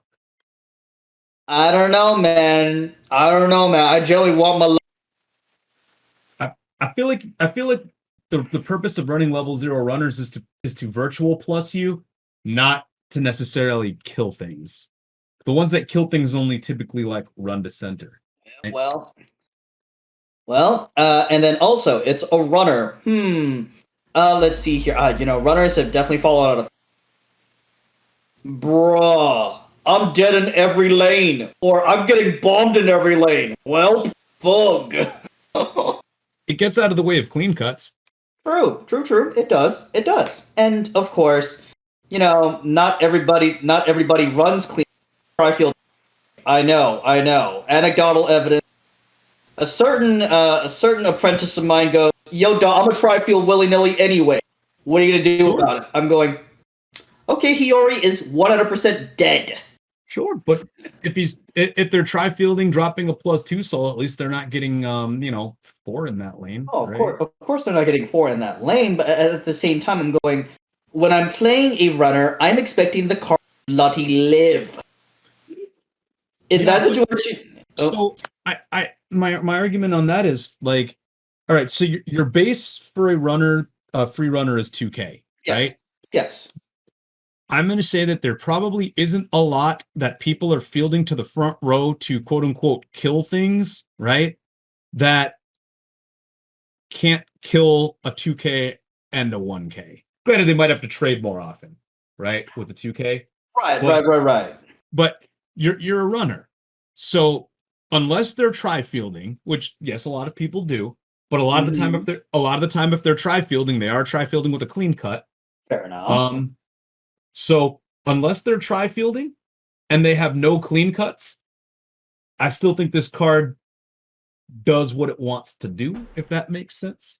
I feel my biggest problem is, especially after having played, Love Live Nishigasaki, I just feel like Twin Drive really mainly has merit in standby shells. It's I guess usually the best trigger to Twin Drive with. Like door choice, sure, but it just doesn't have as much merit as say, standby. Well, so it depends, because again, I run this in the anniversary build, right? I mean, you can run it in Magic too, that's fine. But I care about this in the anniversary build. My anniversary build runs Gold Bar at level 1. This is really good to get gold bars with if you're twin driving, if you don't nat draw it, right? Fair enough. The more triggers, the more, or if you triggered a gold bar, it's good to pay out that blind stock again. I don't know. I think, again, I really like runners though. I still audible often to 4 runners if I can. I just like the profiles as far as that goes, and I don't typically I thought the runner from No Game No Life was very much playable. Granted, that kind of weird level 1 game or level 0 game anyway. But fair enough. But yeah, I don't know. I was like free twin drive on a runner that's a free runner. That's nutty. That and I feel like there aren't a lot of autoplay red level 0s in this set. Does that make sense? I mean, we will come up upon one very soon. I guess you're saying I guess you're saying outside of that card, what else is there, right? Okay, fair enough. That's why I played the Otome. Yeah, I mean, Yeah. I run in my anniversary deck, right? I'm running what am I running? I'm running like 4 of this card, or no, I'm running 4 of this card and 2 of the card that's probably the one that you're talking about coming up, the drop the drop that goes to memory, because I don't want 4 of that card, right? Well, You could I argue mean, that you could you, play for consistency's sake. You know, yeah, I was about to say, I'd rather play that. Feels like a lot of stock. It's more of it's a card that you want to see, but you don't need to necessarily enable every time you see it. Correct. You can Right, just right, play it right. as a shedder. I mean, Yeah. that card is more likely to live than Hiyori. I don't The think so. Capo doesn't need like 11 cards in memory like Slime or Grisaya do. No, it certainly does. It needs 4, right? Yeah, it needs So 4 max. you only really need 4. But you could go a little beyond. You could go like 6, 7, 8, but you don't need like 11.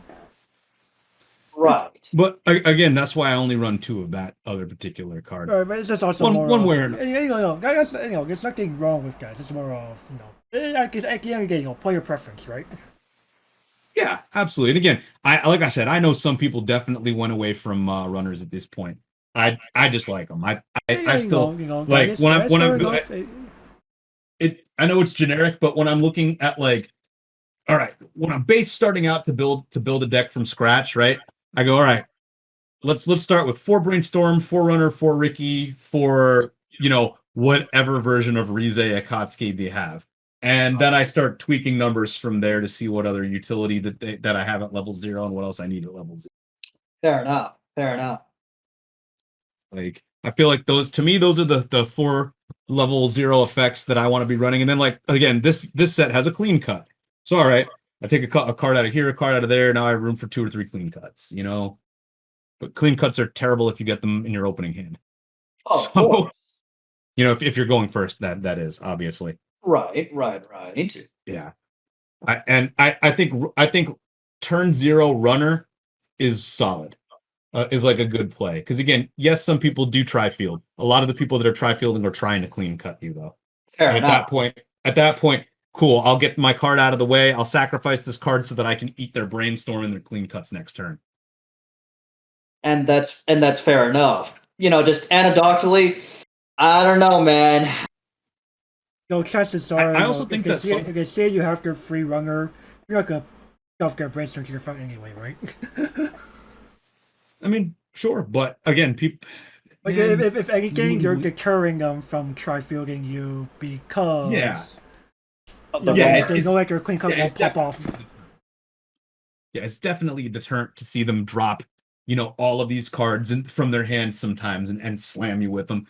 I also think that this card has some okay like late game potential. I think that there are some times where, you there are still decks that care about reversing at level 3, right? And if this card's on field, they can't reverse this. My question is how is this alive? Because they didn't necessarily. So, all right, you're playing against, let's say, Saikano, right? Mm-hmm. What's their field look like the turn before they hit level 3? It's usually like 2 of the level 1 CXC, right? Yeah, 2 of the level 1 combos. 1 of something else, right? Right. Maybe you side attacked. Maybe the other thing was a level 0. Maybe you had a climax and you side attacked. Whatever. Like this card might be on field, and it makes it so you don't have to try to nuke your whole field, right? I don't know. It just makes it so that they have to play around things differently sometimes to have a late game runner occasionally. Again, that's all dependent on the deck. And I don't think Twin Drive's necessarily bad late game either, because you're more likely to trigger climaxes when you're compressed. Right, you become more compressed. Fair enough. Anyway, let's move on to limited. No. Double rare. It's a double rare. Good luck. And it's tiny. I think in limited it's really good to have a runner, because I think they're less likely to have things that they're less likely to tri-field at level 0. But at the same time, again, bulk matters in limited. It can, yeah, for sure. I don't know. I give this card I say it's like a playable plus for me, but I understand why you guys, from your reasoning, I know why you guys rate it way lower. Give this the niche. I'm being merciful. Oh, you want to be merciful? I'm gonna say, by Hiyori, behave yourself. I'm gonna give you a taste of my 9mm Parabellum. You know, fuck it, I'll join you on that one. I will beat Hiyori with 30 shoes. I'm like, oh yeah. I'm like, oh, no more mercy. I'm like, I'm sorry, but no. Okay, because I guess gonna try to make this really look even remotely good. It might be this little combo here. Alrighty, fair enough. Quiet Determination Miyu 1045. When this card attacks, you have Mirror Maze in your climax area, and you have another Anniversary or Magic character. This card gains 1,000 to end of turn. You reveal the top of your deck. If it's Anniversary or Magic, add it to your hand. And discard one card from your hand if the runner we just talked about is in your grave. And you may pay the cost. If you do, put this card into any board. Put this card in any slot on your board as tapped. That's quite an interesting pseudo standby for your level 1 combo. It's more like Seigi Hibiki ga very shenanigans. Yeah, I mean, I think this is a really bad level 1 combo compared to everything else in the set. No. Like the only place like this will probably see play in is limited because it's a common, it's a climax. This is potentially free advantage. As an adult, you can't complain. It cares about a double rare dying, man. But it only kind of cares about that. It doesn't kind of cares. You don't have to bring this out early. Fair enough, but at the same time, yo dog, this is Sis 5 that might get me a card. No, I would argue like here's the thing. All right, hear me out. So, okay, the longing, not that card. The the smiling or feeling happy Otome was an uncommon, right? This is a common. You're more likely to find copies of this versus copies of those. It's true. You probably find you're almost likely to find 2 copies of this. Right, and on top of that, Miyu here will also like run over something, whereas Otome probably doesn't. Yeah, it will, but then it'll die on the swing back because it doesn't gain any like passive power, which is it's 4/5. Breathe on it, it dies. Right. At the same time, I mean, so did our Mikoto, right? Yeah, but you kind of want her to die. Yeah, I'm about to say. I don't know. Again, this card to me is very, very niche. I don't think it's the most unplayable thing in the world, but I feel like you build the deck around this stupid card if that's what you're trying to play. I'm going to give it simply on this because this is probably like one of the main combos people play in limited because you're not guaranteed to find like even Otome sometimes. Yeah, like I said, I'll call this niche. Dang nabbit limited, you saved this card. Right. Dang nabbit limited OP, man. It is OP. Hey man, that's why we do limited on this show. True though. Okay. Alrighty. Move on. Is this one me? Yes. Confession in the Setting Sun, Miyu. It's a 1/1/3/5. Yay. Recollection. During your turn, if you have a card in your memory, which is basically you're playing the game, this card gets 2,500 power. So it's a 6K at that point? 6K, yeah. And when this card attacks, if the character in front of this card is level 2, this card gets another 6K until end of turn. Also, when this card becomes reversed, if the card's battle opponent has a level higher than that of your opponent, you may reverse that character. Yo! This card has potential. Oh, definitely. This card has potential. I see it. This card is good against standby decks all over the place, right? This thing is insane against standby. This card's 12K against 1/12K, yeah. Yeah, it's a 1/1/12K. So this says, all right, I kill your standby, and then the next turn I kill another standby. Right? Right. Even if they manage to counter over this, you're dying anyway. Right. Yeah. You're like you still have at least you didn't give up a lane at that point, right? I don't know. I think this card, this card's really good. It depends on the type of standby we're talking here. Some standbys, day 11, they're not playing like inherent encore ability standby, so sure, they're gonna die like regardless. There's that. But we're talking like something with recurable standby targets, say like Love Like Mizusaki or Love Like Sunshine. Then it's kind of like, okay, sure, bomb me, I'll pick the card in response, right? or dude, in Sunshine's case, Miyu is most likely killing. But discard card in response, and use something else to get over Miyu, right? Yeah, I think it causes people to have to again play a game that they don't want to play. Does that make sense? I definitely see that. And I also dies to this. Yeah, this thing kills a card and then has to be answered. That's what it boils down to. You kill the card and then it has to be answered. There's only one card that I can think of that can escape Miyu's grasp. That literally Miyu cannot deal with, but only he would play this card. Yeah, I was gonna be like, yeah. It's from Overlord, actually. Wow. 4/4 Guardian Gargantua.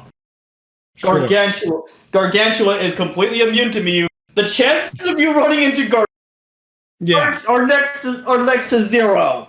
Yeah, it's like somebody being like, well, I really have to be careful against that Lord Ball in Disgaea, right? Excuse me, sir. His name is Sword Saint Reinhardt. I actually do run a one of Lord Ball, but oh no. But just the same. This this card. If you're playing against a standby deck, right? This card kills something and then has to be answered the next turn. So you're causing somebody to have to play out. They're either going to have to probably hit it with a 1/1 or a 1/0, right? Which means that they're not killing something else with that. It has to be answered. You're requiring somebody to play cards that they don't want, or they side attack it, right? They 2/2 side attack it if all they have that they're playing with are 2/2s or 3/2s. Fair enough. You know what? That card is getting bombed next turn. Yeah, exactly. So I think this card is very good. I think this card, I will call this card playable. And if you see this in, I still think that if you see this in limited, you're still wrong. I call this card playable. Limited, I'm not really seeing it because I think people are going to shy away from one, early plays are really not prominent in limited in general because most of them are towards the upper rarities, and two, most people also shy away from level 2s because they cost too much stock to play unless you can guarantee that you're going to stick around for a while. It's also like a Capo product. They don't really print 2/2s for this title. Yo, dog, you're gonna let Nino pound you for the rest of the game in limited? FR? So I think you could take it to be like a deterrent to the one person who has Nino or Rika if they play, right? Fair enough. So I think the only reason that I don't play this card anyway in my main anniversary deck is because I happen to like the green one a little better. There you go, guys. Fair enough. I'll go ahead and give it the playable minus for this mainly because it's Mega Call. Sure. Even further beyond, boys. Even further beyond. I run this as 2 of in my current deck. This card is insane.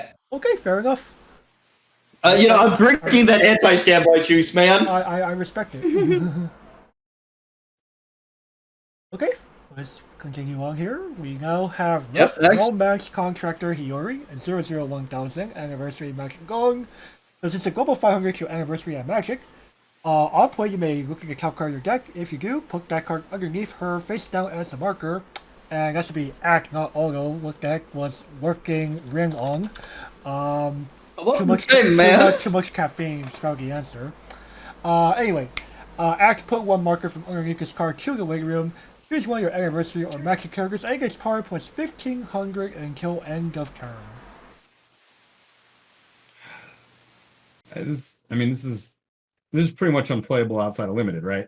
Oh, Well, yeah, I'd say so. Like, I guess it's a global fight, and you have to pump something up by another 15. Well, this card is absolutely horrible. Alrighty, gentlemen, I gotta find a new one. Yeah, I think this is just unplayable outside of limited. Not even limited safe. Well, all right. What we can say? What we can give? Because that's the rating, Mike. Yeah, I don't know. I don't even think I play this in limited. Probably like maybe to get over All right. something. So maybe. I'm going to assume you're giving it the sweeping dog rating. Yeah. May Hiyori shoot them with any caliber bullet she has. Oh, I'm sorry, man.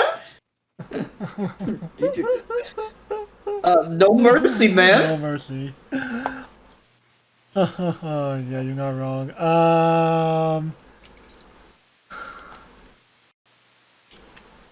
Hiyori has done absolutely nothing. Dang. Holy shit. Alrighty, next.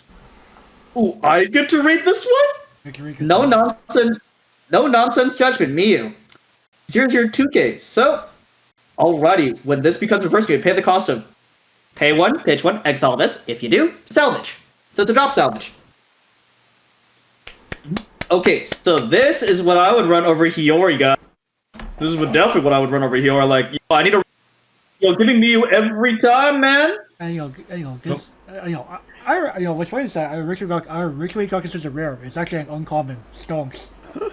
Yo, dog, you're gonna find like 500 of these in limited. I don't know about 500, but a one or two. comfortable 1 or 2. It's not terrible. I think this card. Look, so and we've talked about or alluded to this card a bunch of times, even in the green. We did.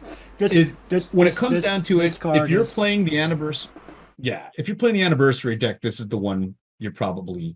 This is the drop, whatever that whether drop search or drop salvage doesn't matter. We'll call them the similar effect, right? Right. This is the card that you're running because it goes to memory. Definitely. Now, I think that the level 0 game in the anniversary is so full up of cards and so stock heavy that I can only fit 2 of this card. I do usually see it when I need it, which is lucky for me. I know it's anecdotal, right? Anecdotal doesn't win games, but I don't feel you need to run more than 2 of this card with all of the other cards that you have in this set at level 0. I don't think it's a necessary secondary effect. It's what it boils down to. Like, it's cool, but like, you don't run it with a clean cut, right? Because it doesn't do anything there. You don't run it, like unless you want a second turn attacking with it, I guess, right? I don't know. Like, there's a lot of reasons why I think that this card is really good, but not an end all be all card.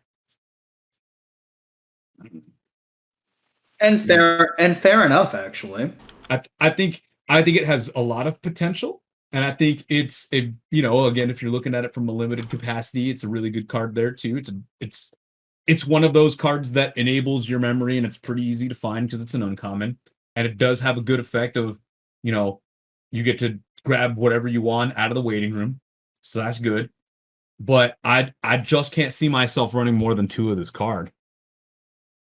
And fair enough. And I typically find drop salvage searches, very much tech cards. So honestly speaking, yeah, you run 1 and 2. Now, it's just that because you're a memory-centric title for the most part. You want to be able to see Fun fact, I ran out of space in my deck, and I'm like, oh, 0 me.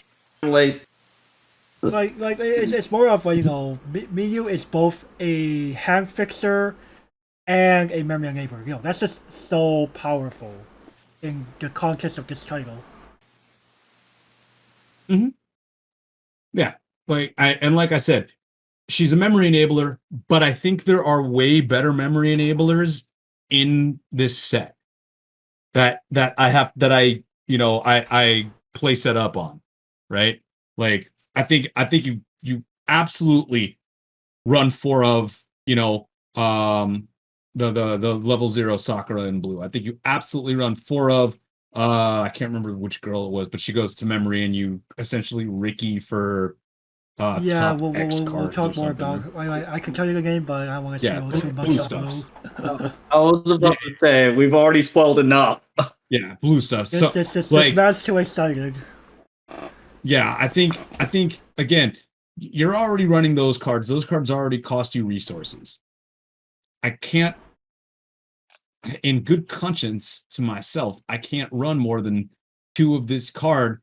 That's 10 cards that for me that go to memory at level 0, right? At that point, and they all require stock to do it. I mean, again, So I get, yeah, if you're looking at going back to what I said earlier, chances are you're not going to get every single copy of your memory enablers to memory because they're going to simply just get lost to your stock or somewhere else where you can't really access them in time. sure. I mean, you also have the ability to search them out whenever if you need to and things like that, right? So, Right. But yeah. I mean, yeah, you could memory enabler to memory enabler, but that also sounds kind of strange. it can if you cancel well at level 0, which obviously I don't care what anybody says. If you cancel well at level 0, it's not because you're necessarily a great player. It's because you have good deck distribution, right? Like it's not there's not too much you can do to enable great cancels at level 0. You can do some things, but there's not Not enough to make that's a consistent impact. yes, that's what I'm saying. And again, I know some people will argue that, and that's cool because I don't necessarily have to talk to all those people. But I think I've definitely and I've done this in Nanoha too, where you pay the one, send your character to memory, grab another of that character because you have an excess of stock and you know you need to turn on your memory, do it again, right? You're milling through your deck at that point, but that's the one that you really want to see multiples of, not I don't feel like you want to see too many multiples of this in your hand. If I see more than 2 of this in my hand at any point in time, even at the beginning, I'm like kind of bummed. Maybe there's a card that I run as a one of niche card that was a meta call that I might take out and put like a third one of this in. Okay, fair But enough. I don't know. I really can't fathom running for this card. All right, I still think it's a great card, though. Hang on, moving eliminate. Again, low rarity memory enabler. One of the best you can find. Yeah, sure, it's not as easy as but still easier than some other stuff we're going to see in blue. So overall, I can say this is a very much a staple card. I think I actually give this a playable plus. Yeah, let's go. Let's keep going. I call this card very playable to me. That's definitely a fair rating.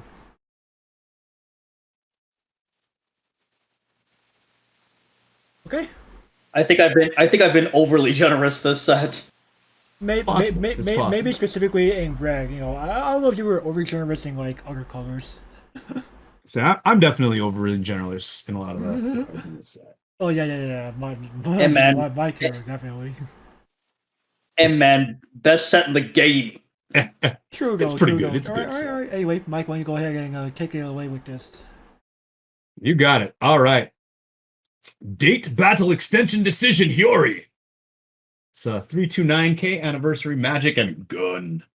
During your turn, if you have 2 or more other anniversary or magic characters, this card gets 4K power, bringing it to a wonderful 13K.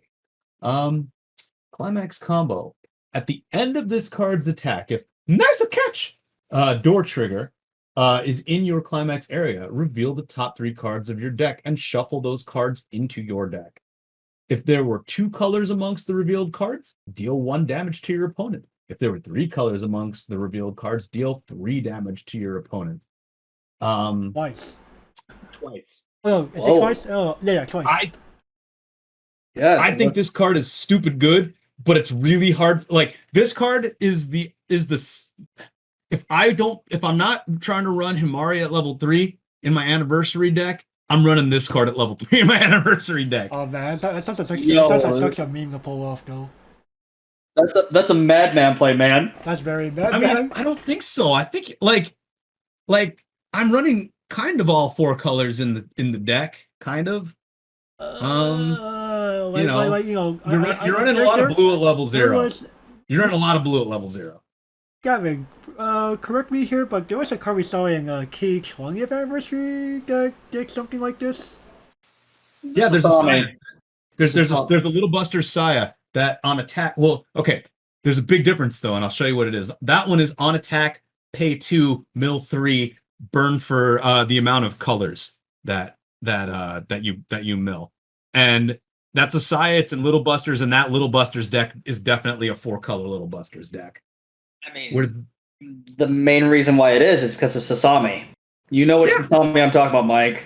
Yeah, the dumb level 0 that shouldn't have been printed, but I'm really happy it was. It's not going to transform Little Busters up a tier, but it's certainly not bad. It's a great surprise factor. For sure. But now, so you look at this card, right? What's the cost on it? 0. Exactly. So 13k on attack, 14k with the climax, right? That I mean, if you care about power, cool. You're probably killing stuff. 0 cost on this thing. You reveal the 3 cards. If there were 2 colors amongst those cards, you deal a damage. If there were 3, you deal 3 twice. I think the first effect is almost impossible not to pull off. It's very unlikely that you're gonna hit 3 and with, right? Mm-hmm. So you're at least you have a free burn 1 at that point. I think it's not terribly improbable that you hit 3 depending on how your deck is built. Fair enough. Now, at the same time, though, Hiyori does literally nothing else. She's literally just the combo. Right. Sure. While yes, Gavin and I like complain that Bushido makes it too easy for finishers that are also defensive with the on-play heal abilities, it was getting absurd. At the same time, they've kind of like drawn this like border, right? If you're not at this level, why should I consider you, kind of thing. I think it's very much because it's because the climax combo is free. Does that make sense? Fair enough. You don't proc cards. You don't need to pitch cards. I feel in the past we've seen like double R level cards that are like look no further than Worst Spirit Kurumi and Gay Alive. Yo, cards push. Yeah, cards so fucking push. That card also was on a restriction list, and in my argument shouldn't have been printed, right? And your argument wouldn't be wrong in any sense of the word. But I mean, go ahead. This card is an uncommon.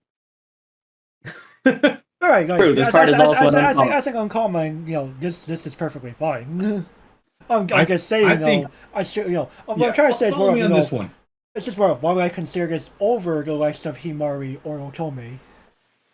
So, you have to build the deck around this card to work, right? Definitely. Now, there are cards in yellow that you've talked about that help you do that, right?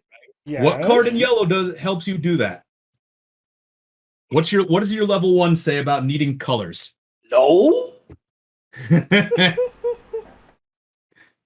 So, I think, and again, with all the blue level 0s and everything else, I think this card has a lot of potential. I really do. There you go. Fair enough. No, I'll put it this way. I don't see that being a consistently performing deck, especially when a lot of people just simply like scoff at the idea of me trying to do this, right? Because it just sounds absurd. Yeah. Sure, those are the same people that scoff at you for trying to do the card that says mill a character if it's got, or mill a card after it attacks if it's a trigger restand. But if you build that deck right, you might restand more often than not.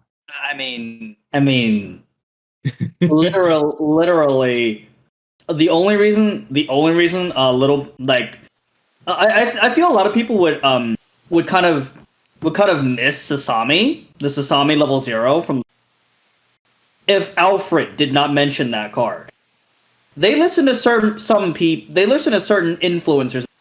I'm sure both of you noticed that, and both of you know who Alfred is. I'm assuming. Yes. Yeah. I actually really like Alfred and and I agree with a lot of what he has to say a lot of the time, especially on Alfred's a very wise man. Well, of course, dude has a lot of card knowledge. Again, the guy's literally grandpa.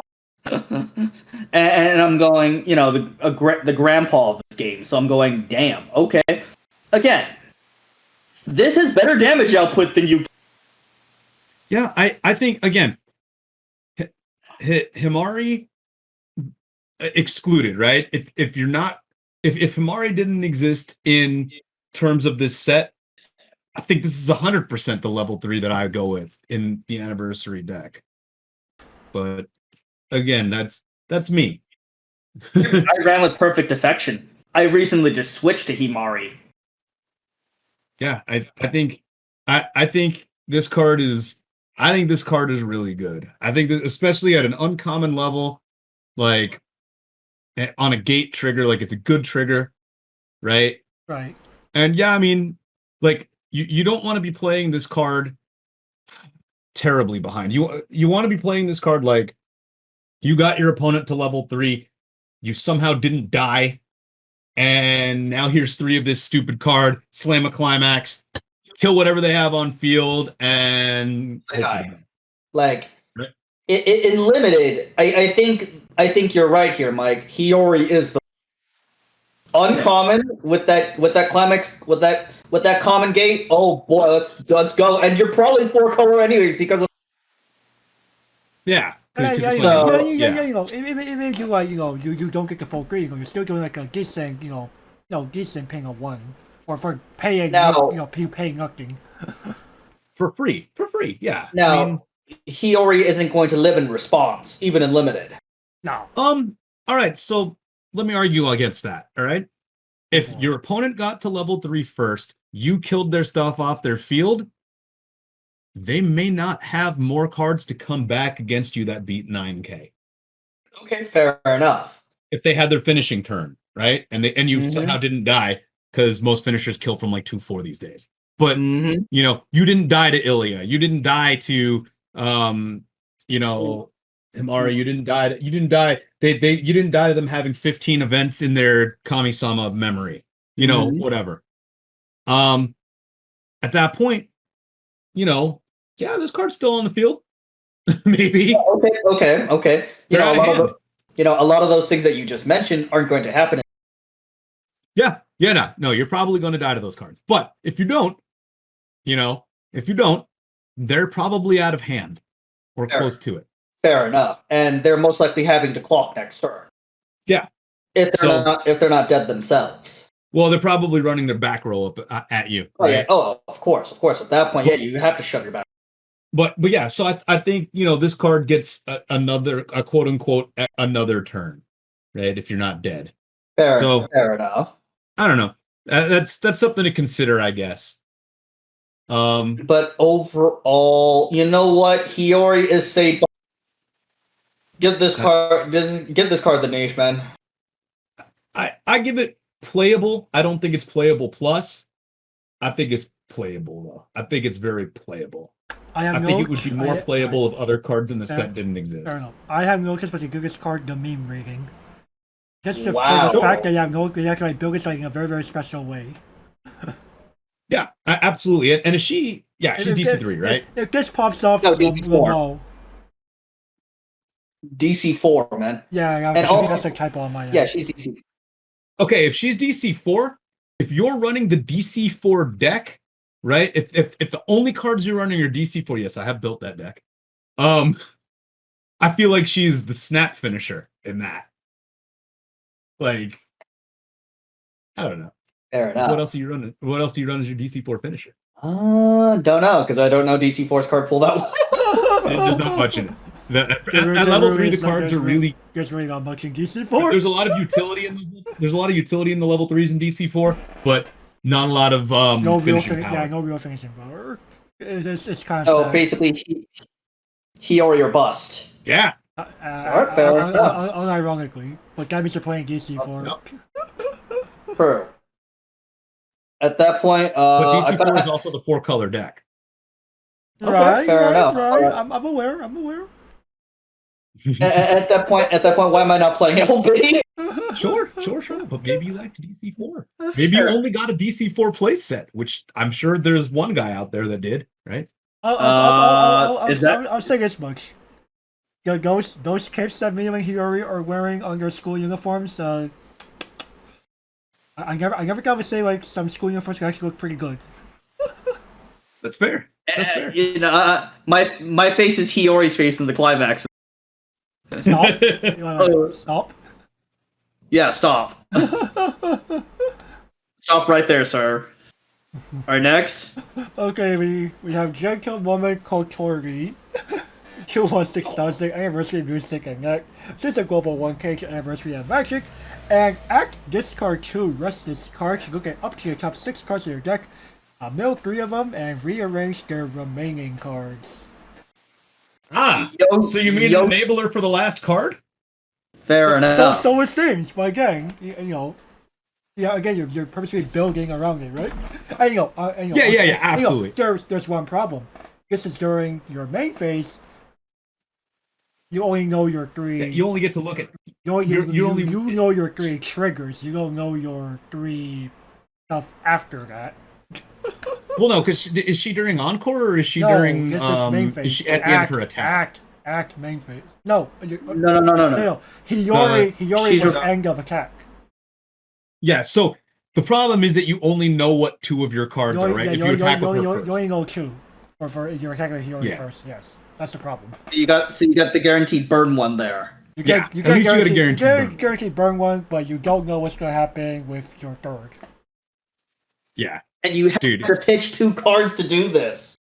Could you imagine? It's only saved. It's only saved by the fact that like Hiyori herself getting cost extra resources, right? Sure. That's true. Yeah, very much so. Oh man. Yeah, this card again. This only fixes one Hiyori. It doesn't fix any other Hiyoris you feel. Nope. If you're playing the Hiyori combo, you probably run this as like a 1 of, maybe a 2 of, right? Yeah. Again, like you're saying, Hiyori's a card that you build around, so you are kind of forced to play cards like this. Yeah, you run it again. That puts it at niche to me, right? I don't think it's better than that, but I mean, so that all right. That secondary effect, it costs a lot of hand, right? We know that, but it's not necessarily the worst thing, even for cards that are even when you're not playing Hiyori, right? It's not bad to know what your 3 triggers are if you're triggering that. On top of that, typically we see it gets rearrange ability on playability on a level 3, like. We're talking cards like No Brand Girls of Zombie, or the that one Ilya from I think it's like the 3rd extra booster or something. Yep, I run a 1 of that in my Kaleidoscope for sure. But like right? Because it's probably I don't know. I feel like this is like the only time they make this on a level 2 and on demand. Yeah. Now, is ditching the 2 cards worth it? So I would argue outside. I would say outside of say the Hiyori top end. No, you don't do this period. So again, check this out. If it said 2 characters, no, it says 2 cards.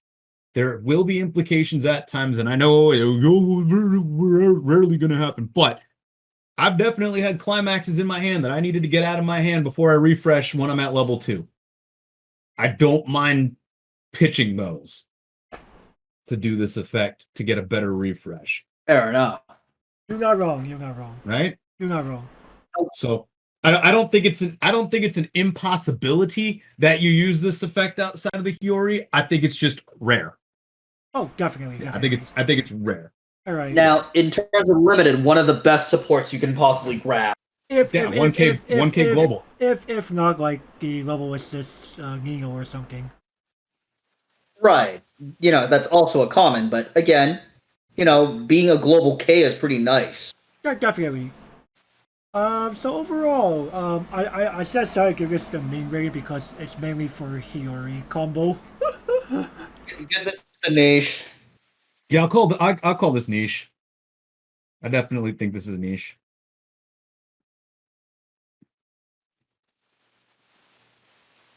Okay. Okay. Now we Next. can move on to Dal Segno here.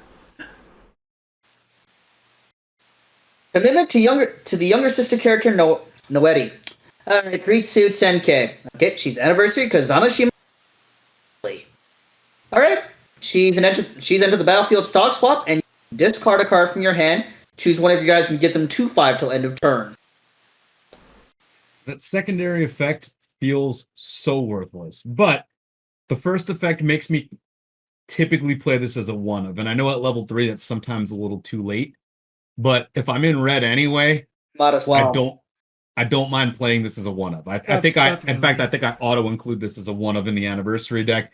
And if you're playing the Dal Segno deck, absolutely. If you have red, and you usually have red, right? Because there's even some good level zeros that are in red. Yeah, If you're running blue. definitely. Personally speaking, my 50th card was literally either this or Perfect Affection Otome, and I chose instead. But I'm like going, God damn it! This is where I'm like, hey Bushy, that's sideboard one, man. So I've won one game off of literally this card. Only one game that I've won off of it, but I've won one game literally off of this card. Hey, sometimes I think I put like 4 climaxes. Sometimes stock swaps are just that devastating. Yeah, I think I put 4 climaxes into his stock and forced a refresh. He's done. He's done. It was one time. There you go. But there you go. I think this card is very stock spots are you're one of those abilities where it's pretty much like hey, these are typically they don't need a climax. It only costed me an extra stock. It's a great stock in total commitment. I flush the stock out. Maybe this could help me get that extra push I need to win the game, right? Yeah, and you know what? That secondary ability, though it's worthless, cool. At least she's 10k power. She's 10k power with the stock swap. Moving over to limited, that secondary ability could actually matter a little more. Sometimes, Sure. you don't want your opponent's things to just, in limited of all formats, you don't want your opponent's guys to stick around. Right. Yeah, I can see that. Now, of course, I actually prefer stock swaps on level 3s versus level 0s because at least with a level 3, I'm attacking with the stock swap's going to cost me 3 stock regardless. Give me the level 3 instead. Sometimes it just depends on what position I'm playing against. A lot of the time they have, if I don't get to level 3 first to play this, they clean out all their stock at level 3. So I think it's really good to have that option on the level 0, so that if you're at level 2 and you're like, well, they have 15 clean stock, which some decks do, you're playing against, I'll use this example, even though no one runs this other than me. If you're running Milky Homes, right? You've got 15 clean stock at level 3 or at level 2, and somebody hits you with, I will absolutely pay 3 stock at that point in time to really, really mess them up. That's the way I look at it. They're basically done at that point, man. Yeah. And I mean it's what the why did I just blank on the stupid one in Konosuba? Oh, foreclosure? Yeah, foreclosure. Right. That's at level 2, right? Yeah. Exactly. Same thing. Having the ability to, and I mean that one ruins finishing turns anyway. But having the ability to stock swap at level 2 is really, really important. But if you hit level 3 first, and even sometimes, I mean, again, there are some cards that don't. There are some level 3s that don't require stock to use. The level 3 in Kami-sama certainly doesn't. Right? That's Kurumi. Yeah, exactly. So, yeah. So if their stock is really clean and you hit them with this, you might win. You know? Definitely. You might. Level 3. Definitely. It's definitely worth considering for that tech spot. Yeah. A tech of one of I think is very playable in that regard. I would call it playable. Yeah, same. These are just a card. You can never go wrong with stock swaps in general if you can afford to fit them in. Yep, playable it is. Alrighty, moving along here.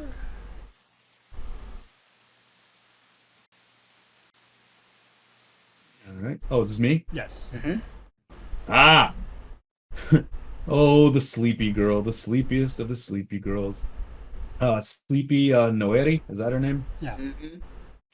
Anniversary. She's Dal Segno. She's if you have 2 or fewer cards in your stock, this card gets power plus 1500. She's unplayable outside of limited. She's Yep. really good Yeah, in limited. yeah, yeah. She's very, amazing in very, limited. very powerful in limited. Like, There are better level zeros in red in Dal Segno. So I don't think she belongs in the Dal Segno deck. no. I just think she limited. Sure, she's Amazing. limited playable, very high. Yeah. Which brings her to niche. Yes, definitely. me? As Gary would say, thanks limited. Thanks, limited. But I don't think outside of that you ever No. play this card. I don't think you want to. No. Never extend this card mercy outside of limited. Definitely. All right, we will move on here. We now have Becoming Family May 001,000. She's a level 0 bomb. And alarm at the beginning of your requirement phase. If she's the top card of your cook, choose one of your characters and gets the following ability until end of turn. On attack, rearrange the top 2 cards of your deck. Oh, cool. So check this out. This is why this card is decent. Okay. In Dal Segno, if you're running red, there is a it's May. She has 2 other cards. One is another level 0 shift, one is a level 1 shift. And they give each other power and abilities when the other one is in clock. Oh. Yeah, and so this allows you to play around more with that ability. And it's a bomb, right? It's a bomb with a mildly negligible alarm ability, but it's like okay, but not great, right? I think it's actually better at level 0 than it is most other times. Well, maybe better at level 3 too. It's good, not bad at level 3 depending on your finisher. Yeah, depending on your finisher, right? But yeah, like this card, in my opinion, is very playable if you're running red Dal Segno. That's my opinion on that. That's what makes this card niche playable to me. Otherwise, well, I mean, it's a bomb anyway. Yeah, so in limited, you probably take it. You bring up a fair point. It's a common bomb. Yeah, it's a right? common bomb. It's a common bomb. Yeah, like it's a common bomb in limited. You probably snap take this, because it's a bomb with an okay secondary effect for limited. I call this. I would say this is. I wish there was like a niche plus, but there isn't. So I would call, for me, this is niche. Yeah, I know. We gotta make a super extensive rating system here. Yeah. We already kind of gave ourselves a lot. For sure. We're already at 6 ratings here, man. I mean, that's more than the original top tiers had. So right, top tiers was only like 4 or 5, if I'm not mistaken. They eventually expanded it to 5. We started with 5, but no, we need to add the playable minus. Yeah, I remember the days. We realized that we were kind of like repeating after each other too much with the 5 ratings. I remember back in the days with TTT and Make America Great Again, and the Ninth Climax was like one of my favorite sites when I first. Yes. Good old Ninth Climax. Aren't they dead now? Yeah, that one helped me build my ZNT deck back in the day. Effectively defunct because I believe the guy Gary just simply like got busy with life. Yeah, that happens. Fair enough. Okay, so May here. Limited playable, maybe. Yeah, I think I give her a niche just because I think what Mike said about what Mike brought with like playing red in Dal Segno, and she's not a terrible pick in limited. It's kind of this whole, well, bring the expert, boys. Well, it's kind of cool because like if you're at level 1, you clock this card. You hope that you draw the other card that you need in your clock. Then you swap them out, right, with your shift ability, and then you have a 1/0 that attacks at like 8/5 or something stupid. Okay. Honestly speaking here, niche this. That's as much mercy as I'm going to extend this card. For sure. All right, next. Becoming Family Noetti, a 1025. So let's see here. When she enters the battlefield, choose one of your guys, give them, and then she's also level 1 bomb. Okay, this card helps to enable the level 1 red Dal Segno combo. What does it do again? So the level 1 red is on attack, pay 1, give itself and another character on reverse salvage, I believe. Okay. So this boosts a card by 1500, allowing you to get over something else, right? And it's a bomb itself. So realistically, if you're playing, so you're saying it's like playing both Shimakaze and Chico. Yeah.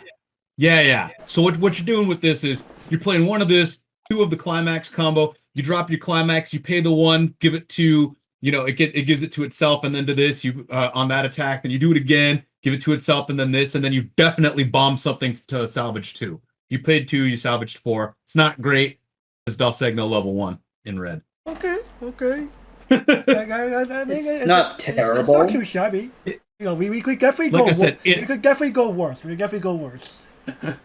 It enables both instances. It helps to enable both instances of your on reverse level 1 combo in red. That honestly doesn't sound terrible. Yeah, and it's a level 1 bomb, and it gives something 1500 power. So even if you're not using that, like I think it's still okay, and I think it's good it's really good in limited, right? Yeah, this card is amazing in limited because it can help clear 2 lanes. Yeah, I would call this card for me. I call this card playable. Because I think it's good even outside of this niche capacity. Honestly, Mike, I've seen this in some lists that run Nino level 1 comp. Yeah, no, me too. Because it works for that too, right? Right, to just simply, give her the extra power and also empty out the lane, right? Yep, exactly. It's very, or you know what? This thing definitely will run over a level 0, or it's fine in a lane that doesn't have something in it, like as good because, okay, best case scenario, the next turn somebody probably either has to run into it or side attack it. So leaving you an open lane then. Most other people would just choose to run into this thing because they don't want to let this thing live for eons, man. Oh yeah, no, because then you get to choose who it kills at that point. I'll go ahead and give it the playable minus, because it does apply to a lower number of strategies, but I definitely see a merit. Honestly, level with me here. Again, standby. This forces the card out of their hand. Oh yeah. This could easily just force the card out of their hands. Like, well, right. Okay, sure. Ram it with Noetti. Okay. In response, pitch the card. Okay, I forced the card out of your hand. Right. Which, the plus 15 could also, correcting another standby card that you're playing, right? Exactly. Yeah, it's so useful. If they're using 1/1s on field, especially, right? Because you're playing 8 standby at that point, right? If they're running 1/1s on field that are typically sitting at 7/5, right? You got your 5500 power level 1 combo that's 6500 with the climax that's now what 8k, right? Yep. So you run over that magical 7/5 barrier, and that forces them, if nothing more, to back up. And if their cards were standbyed out and they're at level 0 still, they can't do that usually. So sure, it's one of those in the considering the current metagame. This card's actually not bad at all. Yeah. If you don't like the Miyu bomb that we saw earlier, which I think is better than Noetti, but at the same time, if you have me running Nino combo, I think is a very good pick. Especially since Nino might have a bit of trouble getting You know what? Give this girl the playable. I'll have to agree with Mike here. All right, fair enough.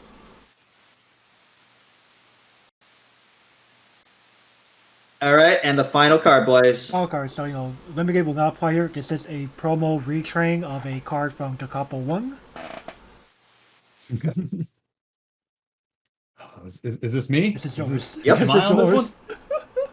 Oh man, Nanako and Goat-kun. 1-0. You may discard 2 cards from your hand. If you do, all of your anniversary magic characters in the front row get the following two abilities. They get both of these abilities until end of turn. When this card becomes reversed, if the card's battle opponent has a level equal to or less than that of the card, you may reverse it, so it makes them into a bomb. And 2, when this card is put to the waiting room from the stage, you may put the card in its previous slot on the stage rested. This is essentially... So there's a climax combo in Nanoha. It's on a 1/1 Vita. It's on a 2 soul. You have to pay 1 to give all your characters that ability. This is free. I guess it's technically a pitch 1, right? But it also turns all your characters into bombs. So you kill their whole field, and then your field laughs at them. And that's as we do the other retrains, this one, your original was a 2/1 that just kills an opponent's level 1 or lower character. That's so bad compared to this. Yeah. I think actually, so if there were space in the Capo decks, I think this card is great. I think this card is really dumb. Like, especially like in the capacity of people that are running, late standby, like 1/1 decks, right? Decks that have massive 1/1s, or decks that run massive 1/0s that you can't really get over, or even decks that run 1/0s that you can get over but they can back up over, right? It doesn't matter. You just wipe their field for a turn and you have a full field next turn. Now, against the standby matchup, you force them to pitch the... Yeah. So they're going to neg with you. Right. Yeah. And you've only negged 1 card. Yeah, you've only negged 1 card, and maybe they have to neg 2, right? If nothing more, like I said, you're getting a field wipe for the cost of 1 card. Well, and in a way, you're paying 3 cards here because you're playing the event, discarding the 2 to allow your board to bomb and to bomb but also survive. So it's almost like it's almost as if you pay Hang Encore. It's almost like you pay Hang Encore preemptively. Yeah. And you get to at least pick which cards. Like, if you're climax flooded, if you have more events that you don't want to use, if you have stuff that isn't doing as well for you in hand. Right, you do have that merit. Actually, hold on, let me just double check something here. Does that actually say magic? Yeah. This card. Wait a second. That's a different trait. What is that trait? Oh, god damn it! It's too small for me to look. Let me go ahead. I'm good. Let me go. I get consult Husky on this one. Let me take a look. I can look on YouTube real quick for a blown up image. Let me see if I can. Anyway, but regardless though, this is effectively a removal. Effectively, turns your entire board into. Oh, it's manga. So, I get it, and in standby though, it's not. Against standby though, it's not. So, it's anniversary or manga? Yeah.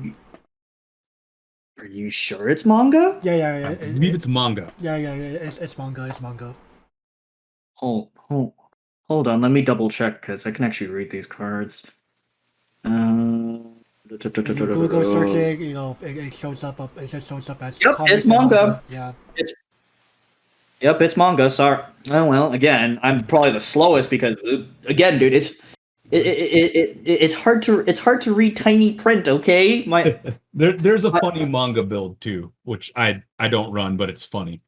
Effectively like going a preemptive character, a preemptive hand encore of any, 2 of any card in the event. So this is where this can get silly. Is it enables all of your on reverse level 1 combos that are in this set? Yeah, it enables that level 1, right? Yeah. That's fever condition. So essentially, I guess you essentially go even once you do your searches, right? Yeah, it's basically yes. I mean, so I don't know. I think yeah, I still think this card has the potential There is to do potential. really good things. There is potential. Yeah, there's The potential to do biggest really problem good is really things. like you said earlier, space, right? Yeah, space and the fact that yeah, you do have. I feel if you do, I feel like it's one of those cards where you put in something really to like advance your game state, but more to piss off your opponent. If that makes any sense. Yeah, yeah.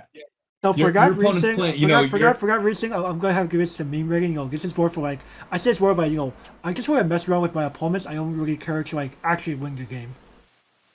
I'll 100% call this a good meme card because it's really good against meme decks. If you're playing against that one dude that's still trying to pretend like Soundless Voice is a playable climax combo, Oh, no. I won't mention that dude's name. If you're playing against that dude though, and you're like, all right, cool, take this. Right. You kind of see my You point know, you here. just- You kind of see my point here, like this being more of a piss my opponent off card versus I'm trying to actually advance my game state card. Yeah. And again, it can really do some things. It can if your opponent is playing a deck that has to sit back on their level 1, right? In hopes, if your opponent's playing Milky Homes, this obliterates a Milky Homes deck. This card, Unless they have I forget which girl it is, but it's the girl with the which one? the one where the girl who has a camera in her hand. Oh, That doesn't. It's off time Makoto. That's not a very good descriptor because I think if she's ever holding a camera, it's only temporary. I think it's the girl with book.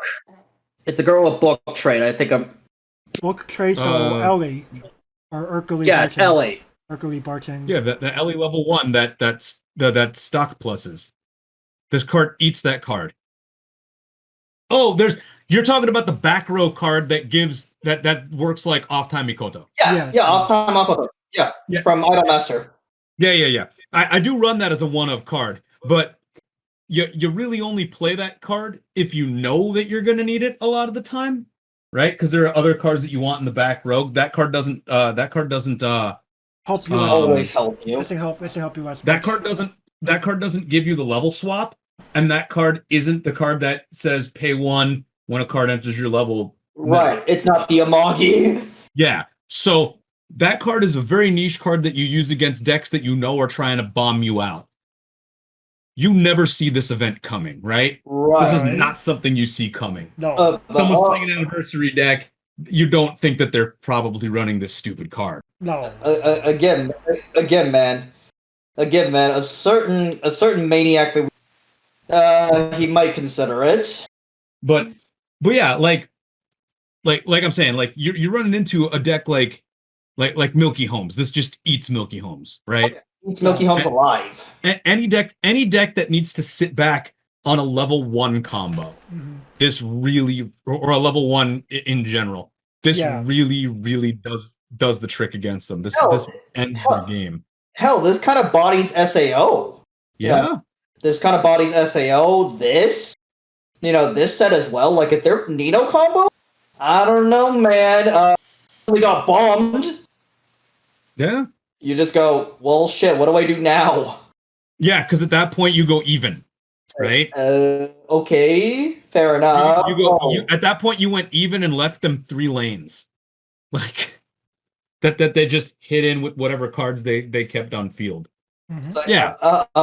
Great. Well, again, or hell, Guardian. There's also bodies Guardian.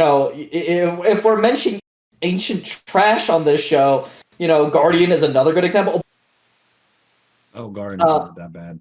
I know Guardian is antiquated, man. It's antiquated, but I wouldn't call it trash. I think it's very playable. I think it's just much more difficult to get the wins that you used to be able to. You don't get the free wins anymore that you used to. Okay. I think Guardian's biggest thing was that it used to get free wins. Fair enough, but again, Yeah. I played Guardian years ago, and holy crap, Yeah, Guardian's biggest suffering point is it's at this point, in my opinion, is its level 3 game, and it's level 3 game is ass, and it has like no deck mill, no good deck mill. Yeah, I mean, there's some, but not enough. I agree. You have the Magi and maybe the Brainstorm. Point being, this card is good against decks like that, but you're probably not running it, and so I definitely call this card memeable. Oh yeah, this is definitely the dankest meme I can think of. Like if there's one card that's gonna surprise play, it's this. Right. It's not even memory erased. No.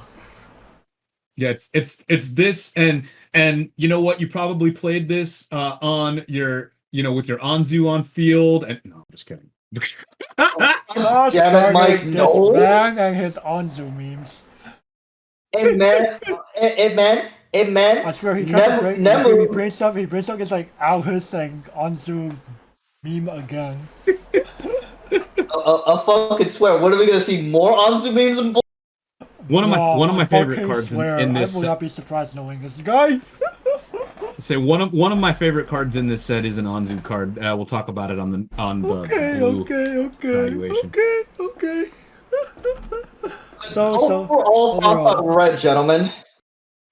Red, while it's a relatively smaller color in this product, it also offers quite a bit, actually. Red gives a couple. I was gonna say Red gives a couple. I don't think it does a ton for Anniversary as a whole. It gives you a couple good cards, but I think Red's biggest plus is that it really helps out a lot of the old niche decks. Definitely. Red adds a lot. Red adds a lot to Magic. Red adds. I mean, it like I said, it adds those cards that make it makes Royalty a deck. It adds a couple cards that are. It adds a couple cards that are really nice in what's it called? Dal Segno? Mecha Banana. It adds a couple cards in Dal Segno to your red build there. It adds some red cards in what's it called, in Newspaper even. Yeah, definitely. It gives you secondary choices in Newspaper and a good early play. And again, that red level 1 is playable in a couple different decks. That it's way more than playable in a couple different level decks. I think red is a really solid color for the old niche decks and for even the new stuff. Definitely. I think this is the nicest. I think this is the nicest I've been to red like ever. You can confirm that? Yeah. No, typically Gavin's like very like, man, why these red cards like so boring and so bleh. Red FR. Like I would argue like before this, like the more like you were probably like more. I think like the most excited you've been like this year when it comes to red is probably like Assault Lily. Not gonna lie. Really? I would think so. Because at least red Assault Lily got bored at FLU and actually introduced some very nice toys to play with. Yo, dog, the Fumi off. This Fumi off. Yeah, I mean, if for Assault Lily red, like you get that level 3 and it's nuts. Like that Fumi awe creature. I'm like, god damn it. For sure. Red also gives you best event. Best event. Are you talking about the candy event, man? In Lily? Lily? Yeah. I'm talking about our event that has to mill 9 characters. Oh no, it's talking about the annoying well tactic. Because if you use all of those Blu-ray promos, dog, like this motherfucker, I fucking swear. He's going. This guy's gonna be the 1% makes annoying well work. I built the deck in Encore decks, and I saw somebody post looking for these cards from this deck, and they posted my deck, and I was like, that's awesome. It was like a carbon copy, and I was like, someone's actually I'm sure somebody looked up that stupid event in Encore decks, and like I'm the only idiot that probably had created that deck at that point. This was like right when the set came out. Crying. I think Young dog, what did we give that event? Do you remember? I'm pretty it's sure the we most- both. it's I'm the pretty sure we most both. memeable. I'm pretty sure we both said meme. Oh, okay, There's no okay. way. I'll see you. FR man, going well tactic for game. My guess is that the new set's going to give you cards that make that thing. I could see almost that because it's like so while we were doing the Assault Lily reviews, I could like tell Gavin a lot about like the lore behind like why these cards do what they do. Yeah. Because That card just bounces everybody. Because anything that Assault Lily is good at doing, it was showing that we could make cards that are flavorful. Fair enough. It's just more of I was just like wondering who are these creatures. The entire time. I made a couple of Fumi emos because like Fumi's like relatable AF in Assault Lily. And I use them with this guy and I typically use Fumi a lot. I'll share it after we finish here. Or I'll share all like the Fumi emos I made. But anyway, I think before we like detract way too far of Assault Lily here, I think we're gonna go ahead and end this off here. Want to go ahead and thank everyone for watching. Be sure to give this a like, leave a comment, subscribe, ring that notification bell because These all help the YouTube algorithm out. And also, guys, we have Patreon and Coffee. If you'd like to donate, any contributions would help us. And you know what? We all try to educate. We all try to educate each other. yes, definitely. There you go. Once again, All right, thank you, Mike, for coming on. Thank you, Mike, for joining us. me. For sure. Thanks for having me, guys. You're welcome. You're welcome. All right, and with that, we'll catch you all next time. Bye bye.